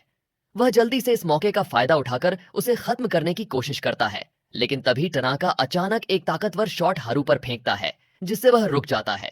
तनाका हार मानने के लिए तैयार नहीं है और वह अपना अंतिम हथियार निकालने का फैसला करता है। वह एक खंजर बुलाता है और तेजी से हारू की तरफ बढ़ता है। 2 तेज वार करके अचानक गायब हो जाता है और फिर उसके ऊपर प्रकट होता है। हारू हर हमले से बच जाता है, लेकिन तभी चारों तरफ धूल फैल जाती है और उसे एहसास होता है कि यह सिर्फ एक भटकाने की चाल थी। तनाका वास्तव में एक चट्टान के पीछे छिपा हुआ है और अपनी अंतिम शक्ति इंस्टेंट डेथ को चार्ज कर रहा है। तनाका उसे हिट करता है और उसके नाम के मुताबिक वह स्किल हारू की जान तुरंत ले लेती है। हारू जमीन पर गिर जाता है और तनाका एक शैतानी हंसी हंसता है। वह हारू के सिर पर पैर रखकर कहता है कि अब वह आगे बढ़ेगा, लेकिन तभी अचानक हारू फिर से उठ खड़ा होता है और पूछता है, इतनी जल्दी जा रहे हो? तनाका डर के मारे चौंक जाता है और पूछता है, तुम मरे नहीं? इंस्टेंट डेथ के वार के बाद तुम कैसे जीवित हो सकते हो? हारू खुलासा करता है कि उसके पास जनरल हेल्थ नाम की स्किल है, जो उसे किसी भी तरह के स्टेटस इफेक्ट से सुरक्षित रखती है, जिसमें इंस्टेंट डेथ भी शामिल है। साथ ही उसकी लक स्टेट मैक्सिमम है, जिससे इंस्टेंट डेथ की सफलता दर बहुत कम हो जाती है। तनाका यह सुनकर पागल हो जाता है और पूछता है, अगर तुम्हारे पास ये स्किल्स थी तो तुम गिरे क्यों? हारू मुस्कुराकर कहता है कि वह बस एक नाटक कर रहा था। तनाका को अब भी यकीन नहीं होता और कहता है कि ट्वीक स्किल के प्रभाव में होने के बावजूद हारू इतनी तेजी से कैसे हिल सकता था। हारू फिर एक और राज खोलता है। उसने ब्लॉकहेड नाम की एक स्किल का उपयोग किया, जो उसे दूसरों को कठपुतली की तरह नियंत्रित करने की अनुमति देती है। हारू ने उसी स्किल को खुद पर इस्तेमाल किया ताकि ट्वीक के प्रभाव को काउंटर कर सके। अब तनाका अपना आपा खो बैठता है और तुरंत अपने सभी हथियार स्किल्स हारू पर बरसाने लगता है, लेकिन हारू आसानी से उन्हें ब्लॉक कर देता है। तनाका, जो हमेशा खुद को एक जीनियस मानता था, अब घुटनों के बल गिरकर सोच में पड़ जाता है कि उसकी सारी परफेक्ट कैलकुलेशन कैसे फेल हो गई। उसे याद आता है कि स्कूल में वह हमेशा बोर हो जाता था क्योंकि वह सभी से आगे था। उसे हमेशा किसी रोमांच की तलाश थी और तभी वह इस दुनिया में टेलीपोर्ट हो गया अपने बाकी क्लासमेट्स के साथ। जैसे ही उसने स्किल लिस्ट देखी, तनाका को समझ आ गया था कि उसे कौन सी स्किल्स चुननी है ताकि उसकी जिंदगी सबसे रोमांचक बन सके। वह अपने क्लासमेट्स को मारने के लिए भी तैयार था, यह सोचकर कि एक बार सारी स्किल्स मिल जाने पर वह परफेक्ट और अजय बन जाएगा। लेकिन अब उसे यकीन नहीं हो रहा कि वह किसी ऐसे इंसान से हार गया जिसके पास कोई ओपी स्किल नहीं थी। गुस्से में वह हारू पर बिना सोचे समझे हमला कर देता है। हारू उसे आसानी से निरस्त्र कर देता है और सोचता है कि तनाका के पास अब कोई चाल बाकी नहीं है, तो वह उसे खत्म करने के लिए आगे बढ़ता है। लेकिन तभी उसकी तलवार वापस लौटकर हारू को छेद देती है। उसे समझ आता है कि तनाका अब भी अपनी रिमोट कंट्रोल स्किल छुपाए हुए था। तनाका घोषणा करता है कि आखिरकार उसने जीत हासिल कर ही ली और हारू पर बार बार वार करने लगता है, लेकिन हारू एक जोरदार मुक्का मारकर उसे दूर फेंक देता है। हारू पैकिंग स्किल का इस्तेमाल करके उस हमले से बच गया था और अब वह लड़ाई खत्म करने का फैसला करता है। हारू अपनी गैम्बिट स्किल का उपयोग करता है, जिससे तनाका को ऐसा वार करता है जिसे वह डॉज नहीं कर सकता। तनाका बेहोश होकर जमीन पर गिर जाता है और हारू वहां से दूर चला जाता है, यह कहते हुए कि भले ही उसके पास कोई ओपी स्किल नहीं थी, लेकिन उसके पास अपनी चालें थीं। हालांकि अब वह पूरी तरह थक चुका है और उसके शरीर पर हमलों का असर दिखने लगा है।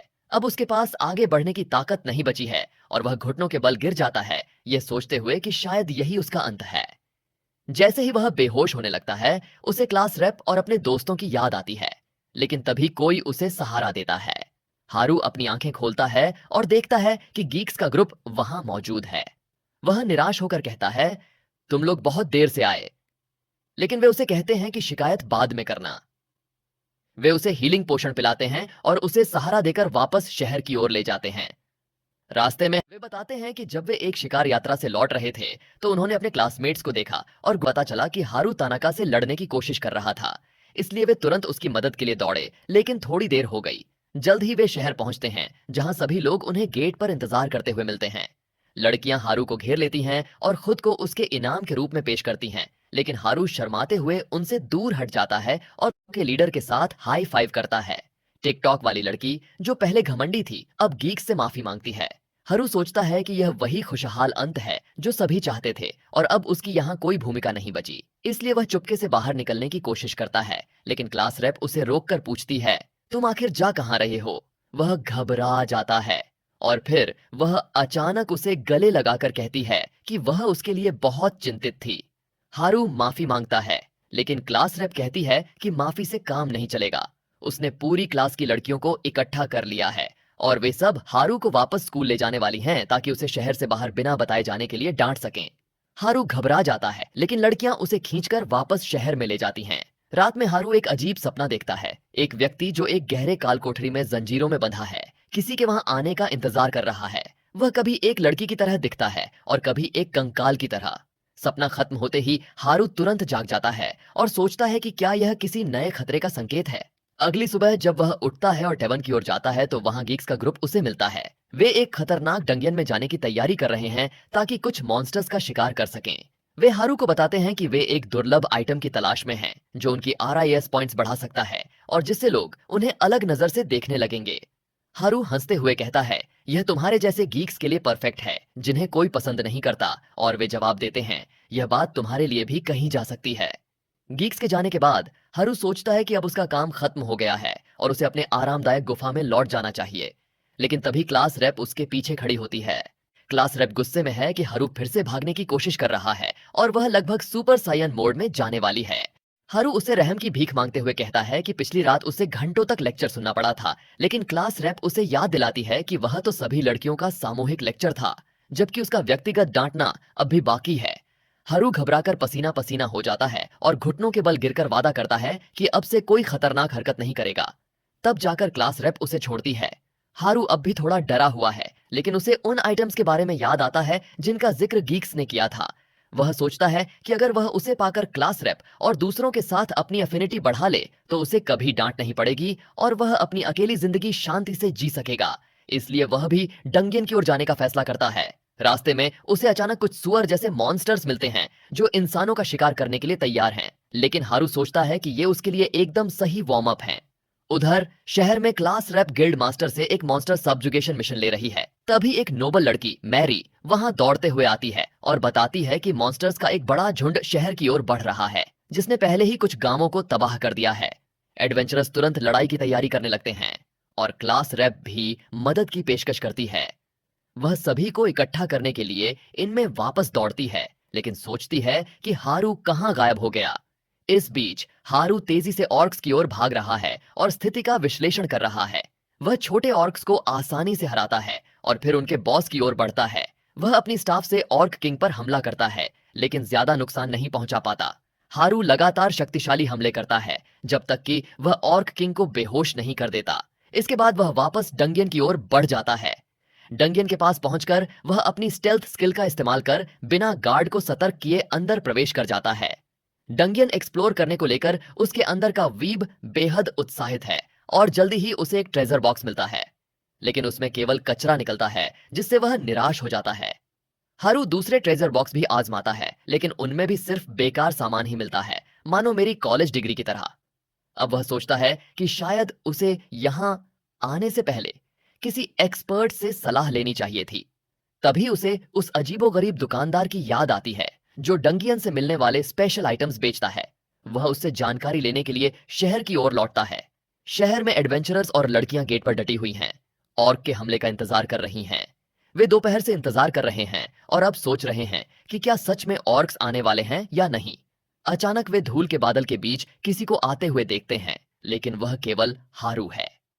क्लास रेप उसे देखकर हैरान रह जाती है और तुरंत उसकी ओर दौड़ती है। वह पूछती है, सभी लोग गेट पर क्यों खड़े हैं और यह अलाव क्यों जलाया है? क्लास रेप बताती है कि पास के गांव पर मॉन्स्टर्स ने हमला किया था और अब यह शहर भी खतरे में है। वह कहती है कि जब वे यहाँ शहर की रक्षा की तैयारी कर रहे थे तब वह कहीं और घूमता फिर रहा था, बिना किसी खतरे की जानकारी के। हारू घबराता है यह सोचकर कि उसे एक और रात डांट सुननी पड़ेगी। तभी एक आदमी ऑर्क्स के बारे में कुछ कहता है। हारू घबराते हुए बताता है कि शायद उसने रास्ते में पूरे ऑर्क झुंड को खत्म कर दिया था। ये सुनकर सभी लोग स्तब्ध रह जाते हैं। जहां एक और लोग उसकी ताकत से प्रभावित हैं, वहीं उसके क्लासमेट्स गुस्से में हैं क्योंकि उसने खतरनाक काम किया, जबकि उसने वादा किया था कि वह ऐसा दोबारा नहीं करेगा। बाद में वे गिल्ड में लौटते हैं, जहां मेरी और गिल्ड मास्टर हारू का धन्यवाद करते हैं, लेकिन क्लास रैप अभी भी उसके खतरनाक कामों को लेकर उसे कोस रही है। गीक्स बताते हैं कि यह सब हारू की भलाई के लिए है, क्योंकि हाल के दिनों में मॉन्स्टर्स अधिक शक्तिशाली और हिंसक होते जा रहे हैं, जो मॉन्स्टर स्टैम्पेड का शुरुआती संकेत हो सकता है। इस बार यहाँ तक कि गिल्ड मास्टर और मेरी भी उससे अनुरोध करते हैं कि वह खतरनाक कामों से दूर रहे। हारू एक पॉलिटिशियन की तरह वादा करता है, जैसा हर 4 साल में नेता झूठे वादे करते हैं। अगले दिन हारू उस अजीब दुकानदार से मिलता है जो उसे देखकर घबरा जाता है और कहता है कि आज उसके पास बेचने के लिए कुछ नहीं है। लेकिन हारू कहता है कि वह कुछ खरीदने नहीं, बल्कि एक ऐसे आइटम की जानकारी लेने आया है जो एफिनिटी बढ़ा सके। दुकानदार उसे फेरोमोन रिंग्स के बारे में बताता है, जिसे सुनकर हारू की दिलचस्पी तुरंत बढ़ जाती है। वह पूछता है कि वह इसे कहां पा सकता है। दुकानदार कहता है कि ये रिंग्स शायद डंजन के उन इलाकों में होंगे जहां अब तक कोई नहीं पहुंचा है, और ऐसे स्थान केवल सुपर 50वीं मंजिल के बाद ही मिलते हैं। हारू बेहद उत्साहित है, लेकिन दुकानदार उसे चेतावनी देता है कि हर मंजिल पर एक बॉस मॉन्स्टर होता है, जिसे हराना जरूरी है ताकि अगले स्तर पर जा सके। वीडो बस हारू को डराकर कुछ पोशंस बेचने की कोशिश कर रहा है, लेकिन हारू हंसते हुए कहता है कि वह इन्हें टेमू से ऑर्डर कर लेगा। लेकिन गीक्स यह बात सुन लेते हैं और तुरंत लड़कियों को हारू की योजना के बारे में बता देते हैं। अब लड़कियां पहले से भी ज्यादा दृढ़ संकल्पित हैं कि हारू को अपनी जान जोखिम में डालने से और उस जोखिम भरे आइटम का इस्तेमाल करने से रोकें। वे गुस्से में उसके पीछे जाती हैं और उसे फेरोमोन रिंग के बारे में टोकती हैं। हारू झूठी कहानी करता है कि वह सोलोमन रिंग की तलाश कर रहा है, जो किसी को डिज्नी प्रिंसेस बना सकता है और जानवरों से बात करने की शक्ति देता है, लेकिन कोई उसकी बातों पर विश्वास नहीं करता। मजबूर होकर वह डंगियन की ओर भागता है और गार्ड बस इतना कहता है कि अंदर मत जाना। उसके बाकी क्लासमेट्स भी उसका पीछा करते हैं और क्लास रेप चिल्लाते हुए उसे रोकने की कोशिश करती है कि अगर वह यूं ही भागता रहेगा तो किसी जाल में फंस जाएगा। हारू अपने मैक्स्ड आउट लक स्टैट पर भरोसा करता है, लेकिन तभी गलती से वह एक दीवार को छू लेता है, जो टूट जाती है और वह एक गहरे गड्ढे में गिर जाता है। वह काफी देर तक गिरता रहता है, लेकिन अपने अर्थ मैजिक का उपयोग करके जमीन को इतना लचीला बना देता है, इस वजह से वह बिना चोट खाए सुरक्षित उतर जाता है। नीचे उतरकर वह चारों ओर देखने लगता है कि वह आखिर कहां आ गया है। अंधेरे क्षेत्र की खोज करते हुए उसे अचानक स्पेशल अवेयरनेस स्किल के साथ ट्रैप डिटेक्शन स्किल भी मिल जाती है। वह तुरंत दोनों स्किल्स का उपयोग करके क्षेत्र को स्कैन करता है और पाता है कि वह डंगियन की 100 पहली मंजिल पर है, जबकि कहा जाता है कि डंगियन केवल 100 मंजिल गहरा है। यह जानकर हारू घबरा जाता है कि हो सकता है उसे यहाँ किसी बेहद शक्तिशाली बॉस मॉन्स्टर का सामना करना पड़े। वह काली मना से भरे गलियारों से गुजरता हुआ आगे बढ़ता है और अंत में एक कमरे के दरवाजे तक पहुंचता है। दरवाजा खोलते ही वहां से निकली जबरदस्त मना की हवा उसे लगभग उड़ा देती है। हारू सोचता है कि इतनी प्रबल मना शक्ति किसकी हो सकती है। तभी उसे वह जंजीरों में जकड़ा कंकाल दिखाई देता है, जिसे उसने पिछली रात अपने सपने में देखा था। वह उस कंकाल की ओर बढ़ता है और पाता है कि वह डंगियन का डंजन एम्परर है, जो पूरे डंगियन पर राज करता है। यह एक लेवल 100 मॉन्स्टर है और हारू का दिल दहशत से बैठने लगता है, यह समझते हुए कि वह कितनी बड़ी मुसीबत में फंस गया है। वह अप्रेजल स्किल का उपयोग करके डंजन एम्परर को स्कैन करने की कोशिश करता है, लेकिन इसके लगभग सभी स्टैट्स और स्किल्स छिपे हुए हैं। जो थोड़ा बहुत खुलासा होता है वह हारू को अंदर तक डरा देता है, क्योंकि यह एम्परर कई मॉन्स्टर प्रजातियों से संबंधित है, जैसे लिच और डुलाहान। हारू को महसूस होता है कि वह लंबी दूरी की लड़ाई में इस डंकन एम्पायर को नहीं हरा सकता, इसीलिए वह जल्दी से उसके पास जाकर एक जोरदार हमला करने का फैसला करता है। लेकिन बॉस आसानी से उसके हमले को ब्लॉक कर देता है। फिर हारू सोचता है कि वह अपनी गैम्बिट स्किल का उपयोग करके बॉस की अत्यधिक स्पीड को उसके खिलाफ इस्तेमाल करेगा। लेकिन बॉस उस हमले को भी आसानी से रोक देता है। अब हारू घबराकर पसीना पसीना हो जाता है, ये समझते हुए कि यह लड़ाई उसके जीवन की सबसे कठिन लड़ाई होने वाली है। इसके बावजूद वह हार मानने को तैयार नहीं है। वह किसी भी तरह से डंजन एम्परर की कमजोरी खोजने और उसे हराने के लिए डिटरमिन है। हारू ने डंजन एम्परर की सुपर स्पीड का सामना करने के लिए अपनी पूरी मैजिक पावर का उपयोग करके अपनी स्पीड बढ़ाने का फैसला किया। वह एम्परर की तरफ तेजी से भागता है और उस पर वार करता है, लेकिन एम्परर आसानी से उस हमले को रोक देता है। हारू ने अपनी स्पीड और बढ़ाने का निर्णय लिया, लेकिन चाहे जितनी भी कोशिश कर ले, वह डंजन एम्परर की डिफेंसेस को तोड़कर कोई प्रहार नहीं कर पाता। अचानक हारू को एक दृश्य दिखाई देता है, जिसमें वह खुद को दिल में छुरा घोंपे हुए देखता है। वह तुरंत एम्परर के रास्ते से हट जाता है, क्योंकि एम्परर अपनी तलवार उसकी ओर थ्रस्ट करता है।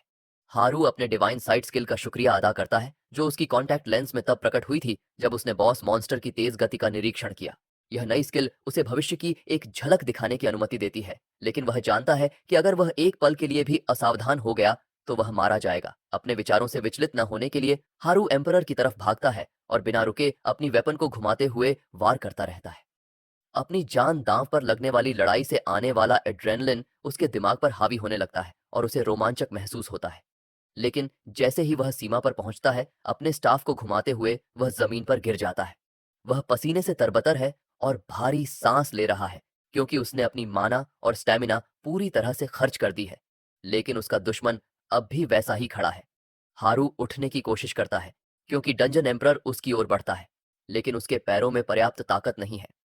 सौभाग्य से डंजन एम्परर उसे ताकत हासिल करने के लिए इंतजार करता है। हरू सोचता है कि वह हमला क्यों नहीं कर रहा, लेकिन फिर उसे एहसास होता है कि एम्परर ने पूरी लड़ाई के दौरान जरा भी मर्डरस इंटेंट नहीं दिखाया है। हरू समझ जाता है कि बॉस मॉन्स्टर जानता है कि वह किसी भी घुसपैठिए को आसानी से मार सकता है, और इसीलिए वह उसके प्रति कोई शत्रुता नहीं दिखा रहा। हरू उठता है और डंजन एम्परर से कहता है कि उसे कमजोर न समझे। वह आगे बढ़ता है और एम्परर पर हमला करता है। एम्परर आधे मन से अपनी तलवार घुमाता है, जिससे हारू को पीछे से वार करने का मौका मिलता है। हारू इस मौके का फायदा उठाने की कोशिश करता है, लेकिन एम्परर इसके लिए तैयार था। वह अपनी तलवार उसकी गर्दन के सामने रखकर दिखाता है कि वह उसे हरा नहीं सकता। पहले हारू को गुस्सा आता है कि एम्परर उसे गंभीरता से नहीं ले रहा, लेकिन फिर वह संदेह करता है। वह कंकाल मॉन्स्टर के चारों ओर की अंधकारमय और भयावह ऑरा देखता है और सोचता है कि क्या यह ऑरा उसे नियंत्रित कर रही है। हरू अब समझता है कि डंजन एम्परर अपनी मर्जी के खिलाफ लड़ रहा है। अचानक वह देखता है कि उसका स्टाफ चमक रहा है और उस अंधकारमय ऑरा को अवशोषित कर रहा है। वह नहीं समझता कि उसके स्टाफ को इस तरह की डार्क कर्स को खत्म करने की शक्ति कैसे मिली, लेकिन वह इसे इस्तेमाल करने और सारी डार्क ऑरा खींचने का फैसला करता है। वह डंजन एम्परर पर हमला करता है और अपने स्टाफ में सारी डार्क ऑरा खींच लेता है। सही मौके का इस्तेमाल करते हुए वह एम्परर के ऊपर की ऑरा पर वार करता है और उसे पूरी तरह खत्म कर देता है। जैसे ही हारू यह करता है, डंजन एम्परर अपनी तलवार रख देता है। हारू समझ जाता है कि वह कभी उससे लड़ना नहीं चाहता था। इसके बजाय वह डार्क ऑरा के नियंत्रण से मुक्त होना और शांति से मरना चाहता था। हारू कंकाल योद्धा के पास जाता है और उससे पूछता है कि क्या वह शांति से मरना चाहता है। अचानक वह अपनी तलवार गिरा देता है और अंधकार फिर से उसके शरीर में लौटने लगता है।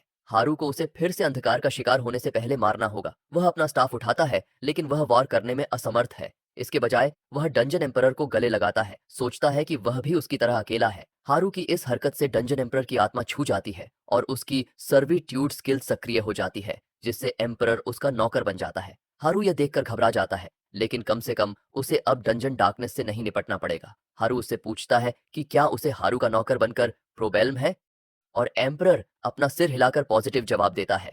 हारू समझता है कि स्केलेटन सोल्जर उसे समझता है और उसके प्रति शत्रु नहीं है। हारू अप्रेजल स्किल का इस्तेमाल करता है, यह देखने के लिए कि कुछ बदला है या नहीं, और उसे पता चलता है कि कंकाल योद्धा का स्तर और स्पीसीज रीसेट हो गए हैं। इसके अलावा वह कंकाल योद्धा का असली नाम देख सकता है। पता चलता है कि वह एक लड़की थी जिसका नाम एंजेलिका था, और हारू यह सोचकर घबरा जाता है कि क्लास रेप उसे फिर से किसी लड़की पर सर्विट्यूड का इस्तेमाल करने के लिए डांटेगी। वह सोचता है कि चूंकि यह एक कंकाल है तो यह ठीक होना चाहिए। वह अपने नए नौकर के साथ शहर वापस जाने का फैसला करता है और उन्हें डंजन की 100वीं मंजिल तक ले जाने वाला एक दरवाजा ढूंढता है। हारू सीढ़ियां देखता है और सोचता है कि अब वे आसानी से ऊपर चढ़ सकते हैं, लेकिन तभी फ्लोर मास्टर उनके सामने प्रकट होता है। वह एक स्तर 100 जीवित कवच है और हारू को उम्मीद खत्म होती महसूस होती है, क्योंकि वह अब लड़ाई की स्थिति में नहीं है। एंजेलिका हारू को मारने से बच रही थी, लेकिन लिविंग आर्मर दया दिखाने के मूड में नहीं लगता। हारू को अचानक एक नया विचार आता है कि उसे आगे क्या करना चाहिए। वह अर्थ मैजिक का उपयोग करके छत में एक छेद बनाता है ताकि अगली मंजिल तक चढ़ सके। लेकिन वहां दो गुस्साए लेवल 99 माइनोटॉर्स उसे घूर रहे होते हैं, जो लड़ाई में शामिल होने के लिए नीचे कूद जाते हैं। हारू की किस्मत इतनी अच्छी है कि माइनोटॉर्स सीधे लिविंग आर्मर के ऊपर कूद जाते हैं। इससे न सिर्फ वे उसे हरा देते हैं, बल्कि गिरने से उन्हें इतना फॉल डैमेज होता है कि उनकी एचपी सिर्फ 1 पॉइंट रह जाती है। हारू उन्हें एक वार में खत्म कर देता है। इसके बाद एंजेलिका आर्मर की तरफ इशारा करती है, यह जताने के लिए कि वह उसे चाहती है। हारू उसे पहनने के लिए कहता है और एंजेलिका उसे पहन लेती है। हालांकि आर्मर उसके लिए बहुत बड़ा होता है, लेकिन जादुई रूप से वह उसके आकार के अनुसार एडजस्ट हो जाता है। इतना ही नहीं, वह उसके तीनों मापों को भी सही कर देता है, जिससे हारू को खुशी होती है। हारू उसके आर्मर का अप्रेज करता है और पाता है कि वह श्रापित है। एंजेलिका इससे नाराज हो जाती है क्योंकि वह एक सामान्य लड़की की तरह तारीफ की उम्मीद कर रही थी। गुस्से में वह सीढ़ियों की ओर बढ़ने लगती है और हारू बस उसे फॉलो करता है। हारू को समझ आता है कि एंजेलिका का मूड सुधारने का तरीका उसे अपने पुराने रोब्स देना है ताकि वह और फैशनेबल दिख सके। जैसे ही एंजेलिका अपने नए रूप पर खुश होती है, हारू को खतरनाक स्पाइडर सेंस महसूस होता है। अचानक एक लेवल 98 लिच वहां आ जाता है। हारू उसे अप्रेस करता है और पाता है कि उस पर केवल डिवाइन मैजिक काम करेगा। हारू उस पर हमला करता है और लिच मुश्किल से बचता है। तभी हारू को याद आता है कि उसके स्टाफ में किसी तरह का डिवाइन स्पेल मौजूद है। वह अपने स्टाफ की डिवाइन पावर को सक्रिय करता है और लिच को छूते ही आसानी से हरा देता है। अगली मंजिल पर हारू को जहरीले पतंगे मिलते हैं, लेकिन वह उनकी कमजोरी जानता है। वह उनके बीच एक फायरबॉल फेंकता है और पतंगे उसकी तरफ आकर्षित हो जाते हैं। फिर वह फायरबॉल में और ज्यादा माना डालकर उसे बड़ा करता है और एक ही झटके में सभी पतंगों को खत्म कर देता है। अगली मंजिल पर उसे कैटरपिलर मिलते हैं, जो एक दिन पतंगों में बदल जाएंगे। सौभाग्य से उनके पास अपनी बर्बादी का हथियार खुद होता है, उनके चिपचिपे धागे। हारू इन धागों और अर्थ मैजिक का उपयोग करके एक मिट्टी की चटाई बनाता है और इसे कैटरपिलर के ऊपर घुमाकर बिना किसी मेहनत के सभी को खत्म कर देता है। लेकिन उसकी जीत का सिलसिला 95वीं मंजिल पर टूट जाता है, क्योंकि उसे चारों ओर एक डरावनी ऑरा महसूस होती है। जैसे जैसे वह बॉस के करीब पहुंचता है, तेज हवाएं चलने लगती हैं।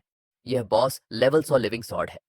हारू को लगता है कि यह चीटिंग है कि बॉस का लेवल मंजिल से ज्यादा है। वह बॉस पर एक फायरबॉल फेंकता है, लेकिन ऐसा लगता है कि इसे हराना बाकी बॉस जितना आसान नहीं होगा। तलवार उन पर हमला करती है और हारू जल्दी से उसके पीछे के खुले हिस्से पर वार करने के लिए बढ़ता है, लेकिन तलवार बच जाती है और पलटकर हमला करती है, जिससे हारू चौंक जाता है। वह किसी तरह इसे चकमा देता है और फिर हारू को एहसास होता है कि वह इस तरह के दुश्मन का मुकाबला नहीं कर सकता, लेकिन उसे पता है कि कौन कर सकता है। वह एंजेलिका को टैग करता है और उसे तलवार मॉन्स्टर से निपटने के लिए कहता है, क्योंकि यह उसका क्षेत्र है। एंजेलिका अपनी ताकतवर ऑरा छोड़ती है, लिविंग सोर्ड भी अपनी पूरी ताकत दिखाता है। एंजेलिका सीधे उसकी तरफ भागती है और हारू घबरा जाता है, यह सोचकर कि यह सही रणनीति नहीं है। लेकिन उसकी आश्चर्य की कोई सीमा नहीं रहती जब एंजेलिका आसानी से लिविंग सोर्ड को हराकर एक ही बार में उसे नष्ट कर देती है। हारू समझता है कि वह भाग्यशाली है कि एंजेलिका ने लड़ाई के दौरान उसे मारने की इच्छा नहीं दिखाई थी, लेकिन अभी वह उसकी सबसे मजबूत सहयोगी है। दूसरी तरफ हारू के सहपाठी 50वीं मंजिल तक पहुंच गए हैं, जहां वे उसे ढूंढने की कोशिश कर रहे हैं। वहां उनका सामना एक खतरनाक 4 भुजाओं वाले साइक्लॉप्स से होता है। हारू के सहपाठी विशाल मॉन्स्टर के खिलाफ टिक नहीं पा रहे हैं और लगभग खत्म होने की कगार पर हैं। जॉक्स और नर्ड्स के लीडर यह सोचने लगते हैं कि हारू इस स्थिति में क्या करता। अचानक उन्हें समझ आता है कि उन्हें क्या करना चाहिए। वे क्लास रेप को सपोर्ट करने जाते हैं, जो फ्रंट लाइन पर संघर्ष कर रही है, और उसे अपनी योजना के बारे में बताते हैं। यह योजना जोखिम भरी है, लेकिन रेप को इसके लिए राजी कर लेता है। वह अपनी हाइपर एक्सेलरेशन स्किल का उपयोग करके साइक्लॉप्स को अपनी स्पीड से भ्रमित करता है, जबकि लड़कियां जादू से उसे भटकाती हैं। साइक्लॉप्स उसे कुछ करने से पहले ही थप्पड़ मार देता है, लेकिन यह उनकी योजना का हिस्सा था। हेड जॉक केवल एक चारा था जो साइक्लॉप्स का ध्यान भटकाने के लिए था, जबकि हेड नर्ड अपना बो चार्ज कर रहा था। वह अपना सबसे शक्तिशाली हमला करता है और साइक्लॉप्स की आंख उड़ा देता है, जिससे वह हार जाता है। पूरी क्लास जश्न मनाने लगती है। इसी बीच जब हारू और एंजेलिका ऊपर की मंजिलों पर चढ़ रहे होते हैं, तो अचानक डंजन हिलने लगता है। एक विशाल मॉन्स्टरों की भीड़ आगे बढ़ रही होती है।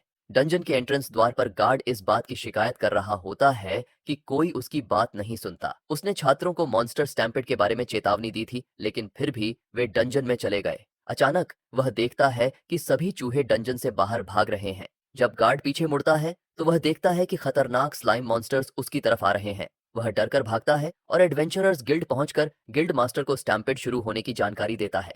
वहां मैरी और कुछ एक्सपीरियंस्ड एडवेंचरर्स भी होते हैं, जो सभी स्टैम्पेड को लेकर चिंतित हो जाते हैं। गिल्ड मास्टर अपनी बुकशेल्फ से एक पुराना स्क्रॉल निकालता है, जिसमें डंजन का नक्शा होता है। गिल्ड मास्टर समझाता है कि डंजन किसी जीवित प्राणी की तरह होते हैं और वे जमीन के अंदर बढ़ते रहते हैं। जब वे अपनी अंतिम मंजिल तक पहुंच जाते हैं तो उनका विकास रुक जाता है और बड़ी संख्या में मॉन्स्टर्स पैदा होते हैं जो बाहर की ओर दौड़ पड़ते हैं क्योंकि डंजन उन्हें अब संभाल नहीं पाता। स्क्रोल में यह भी लिखा होता है कि स्टैम्पीड को रोकने का एकमात्र तरीका है डंजन बॉस को हराना, क्योंकि बॉस के हारने पर सभी मॉन्स्टर्स गायब हो जाते हैं। एडवेंचरर्स पूछते हैं कि ऐसा कौन कर सकता है और मेरी को तुरंत हरू की याद आती है। अचानक जमीन हिलने लगती है क्योंकि मॉन्स्टर्स ने शहर पर हमला करना शुरू कर दिया होता है।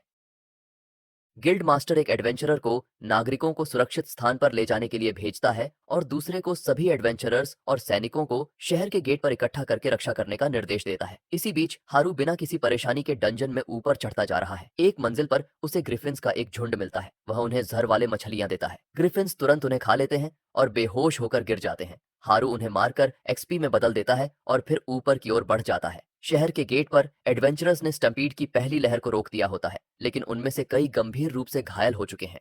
मैरी अब चिंतित हो जाती है। अचानक एक एडवेंचरर को याद आता है कि छात्र आज सुबह डंजन में गए थे और हारू उनके साथ था।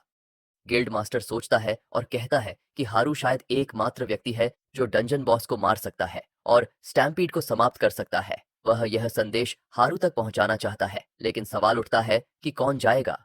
सभी मैरी की ओर देखते हैं क्योंकि वह एकमात्र व्यक्ति है जो लड़ाई में कोई योगदान नहीं दे रही है, इसलिए उसे ही संदेशवाहक बनने का मौका दिया जाता है। मेरी यह सुनकर डर जाती है और रोने लगती है। वह कहती है कि वह अकेले मॉन्स्टर से भरी जगह पर नहीं जा सकती। गिल्ड मास्टर उसकी चिंता समझता है और ऑफ्टर नाम के एक व्यक्ति को उसकी सुरक्षा के लिए भेजता है। ऑफ्टर कहता है कि अगर वह डंजन में जाएगा तो यहाँ एक सक्षम योद्धा की कमी हो जाएगी, लेकिन गिल्ड मास्टर कहता है कि वह व्हाइट बियर्ड का नाजायज बेटा है और अपनी मूंछों की कसम खाकर कहता है कि वह यहाँ आने वाले मॉन्स्टर्स को रोक लेगा।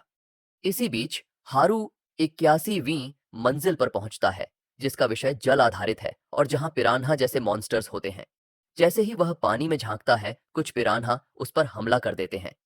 सौभाग्य से एंजेलिका उसे बचा लेती है और मछलियों को काट देती है। हारू को याद आता है कि उसने इन्हें बाजार में जमे हुए देखा था।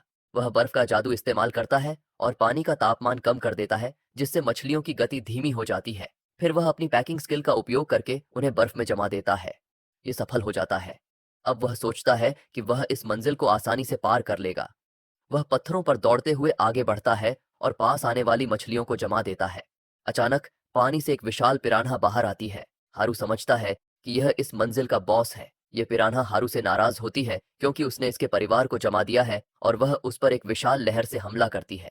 एंजेलिका अंतिम समय में हारू को छोड़ देती है और वह पानी में बह जाता है। हालांकि हारू पृथ्वी के जादू का उपयोग करके एक सर्फबोर्ड बनाता है और तुरंत ऊपर की ओर उठता है। वह लहर पर सवारी करता है और फिर विशाल पिरान्हा के सिर पर कूदकर एक ठोस प्रहार करता है, जिससे वह बेहोश हो जाती है। बॉस मॉन्स्टर के हराने की पुष्टि करने के बाद हारू सुरक्षित स्थान पर चला जाता है और खुशी खुशी अपनी यात्रा को फिर से शुरू करता है। वह अपनी क्षमताओं में अधिक आत्मविश्वास महसूस करता है और तेजी से ऊपर चढ़ता है। 79वें मंजिल पर उसे पिलग्रिम्स रिंग मिलता है जो खुशी लाता है और बुरी किस्मत से बचाता है। 77वीं मंजिल पर उसे ब्लेस्ड बैंगल मिलता है जो एक बार के लिए किसी श्राप को दूर कर सकता है। 75वीं मंजिल पर वह फ्लोर बॉस को हराकर नेक्रोमेंसी बॉल प्राप्त करता है जो जीवित और मृत को नियंत्रित कर सकता है। हारू इन खजानों को पाकर बहुत उत्साहित होता है, लेकिन फिर उसे एहसास होता है कि वह न तो श्रापित है और न ही उसकी किस्मत खराब है। वह अचानक मुड़ता है और एंजेलिका को अंगूठी और कंगन देने की पेशकश करता है। वह कहता है कि इनसे वह अपने श्राप से मुक्त हो सकती है और खुशी पा सकती है। वह नेक्रोमेंसी बॉल को बोनस के रूप में जोड़ देता है। एंजेलिका मना करने की कोशिश करती है, लेकिन हारू उसे यह सामान देते हुए कहता है कि लड़कियों को गहने पसंद होते हैं, इसलिए उसे इन्हें स्वीकार कर लेना चाहिए। आखिरकार एंजेलिका इन खजानों को ले लेती है और उनके प्रभाव उस पर काम करना शुरू कर देते हैं। हारू इसे नोटिस किए बिना डंजन को एक्सप्लोर करने चला जाता है। एंजेलिका अपना हेलमेट हटाती है और खुलासा करती है कि वह अब एक पूरी इंसान बन गई है। एंजेलिका जल्दी से अपना हेलमेट फिर से पहनती है और हारू के पीछे भागती है। दूसरी तरफ हारू के सहपाठी एक कठिन लड़ाई के बाद भेड़ियों के झुंड को हराने में कामयाब हो जाते हैं। तभी उन्हें किसी के उनके पास आने का आभास होता है। वे सोचते हैं कि यह कोई और मॉन्स्टर होगा, लेकिन सौभाग्य से यॉफ्टर और मैरी निकलते हैं। वे सभी को स्टैम्पीड और हारू की मदद की जरूरत के बारे में बताते हैं, लेकिन जब मैरी को पता चलता है कि हारू अपनी टीम से अलग हो गया है तो वह पूरी तरह से निराश हो जाती है। क्लास रैप उसे सांत्वना देता है और सभी से कहता है कि अब उनके पास आराम करने का समय नहीं है, उन्हें जल्द से जल्द हारू को ढूंढना होगा। इसी बीच हारू डंजन में फ्लोर फ्लोर खेल रहा होता है। वह किसी तरह लावा झील के ऊपर बने पुल को पार करते हुए गर्मी सहन कर रहा होता है जब वह लगभग गिरकर अपनी जान गंवा बैठता है। एंजेलिका उसे पकड़ लेती है और कोने में आराम करने को कहती है। हारू इस सुझाव को मान लेता है। वह सोचता है कि गर्मी के कारण उसने जो स्टैमिना खोया है उसे वह कैसे वापस पा सकता है। तभी उसे दीवार में एक छेद से ठंडी हवा आती महसूस होती है। वह अपना सिर उसमें डालता है और विंड मैजिक का इस्तेमाल करके खुद को ठंडा करता है। संयोग से छेद का दूसरा सिरा उसी मंजिल पर खुलता है जहां बाकी सभी लोग होते हैं। क्लास रैप हारू को ठंडी हवा का मजा लेते हुए सुनती है और उसे पुकारती है। हारू जवाब देता है और महसूस करता है कि यह वही छेद है जिससे वह गिरा था। वह सोचता है कि क्या वह अब इससे बाहर निकल सकता है। पिछली बार ऐसा करने में नाकाम रहने की बात याद करते हुए वह क्लास रैप से पूछता है कि क्या उनके पास कोई रस्सी है। उनके पास कोई मदद करने वाली चीज नहीं होती, लेकिन जब हारू को पता चलता है कि वे 54वीं मंजिल पर हैं, तो वह सोचता है कि वहां पहुंचने में उसे ज्यादा समय नहीं लगेगा। क्लास रेप उसे रोकती है और बताती है कि शहर खतरे में है। वह उसे स्टैम्पीड के बारे में बताती है और फिर मेरी और ऑफ्टर उसे बताते हैं कि उसे बॉस को हराना होगा ताकि स्टैम्पीड खत्म हो सके। हारू बस एंजेलिका की ओर देखता है और फिर सबको बताता है कि उसने पहले ही बॉस को हरा दिया है। सभी को यह सुनकर आश्चर्य होता है। वे सोचते हैं कि अगर बॉस हार गया है तो स्टैम्पीड की दूसरी लहर कैसे हो सकती है। एडवेंचरर हारू से पूछता है कि क्या वह सुनिश्चित है कि उसने बॉस को हराया, क्योंकि सिर्फ बॉस को हराने से ही मॉन्स्टर स्टैम्पीड रुक सकती है। हारू समझ जाता है कि अगर उसे शहर को बचाना है तो उसे एंजेलिका को मारना होगा। वह सोचता है कि एंजेलिका सिर्फ एक लड़की है जो इतने समय से डंजन में फंसी हुई है और अब उसने उसके साथ एक करीबी रिश्ता बना लिया है। वह उसे मारना नहीं चाहता और सबको बताता है कि उसने बॉस को नहीं मारा है। वह एक ऐसा तरीका खोजने का निर्णय लेता है जिससे शहर को सुरक्षित रखा जा सके और एंजेलिका को भी मौत से बचाया जा सके।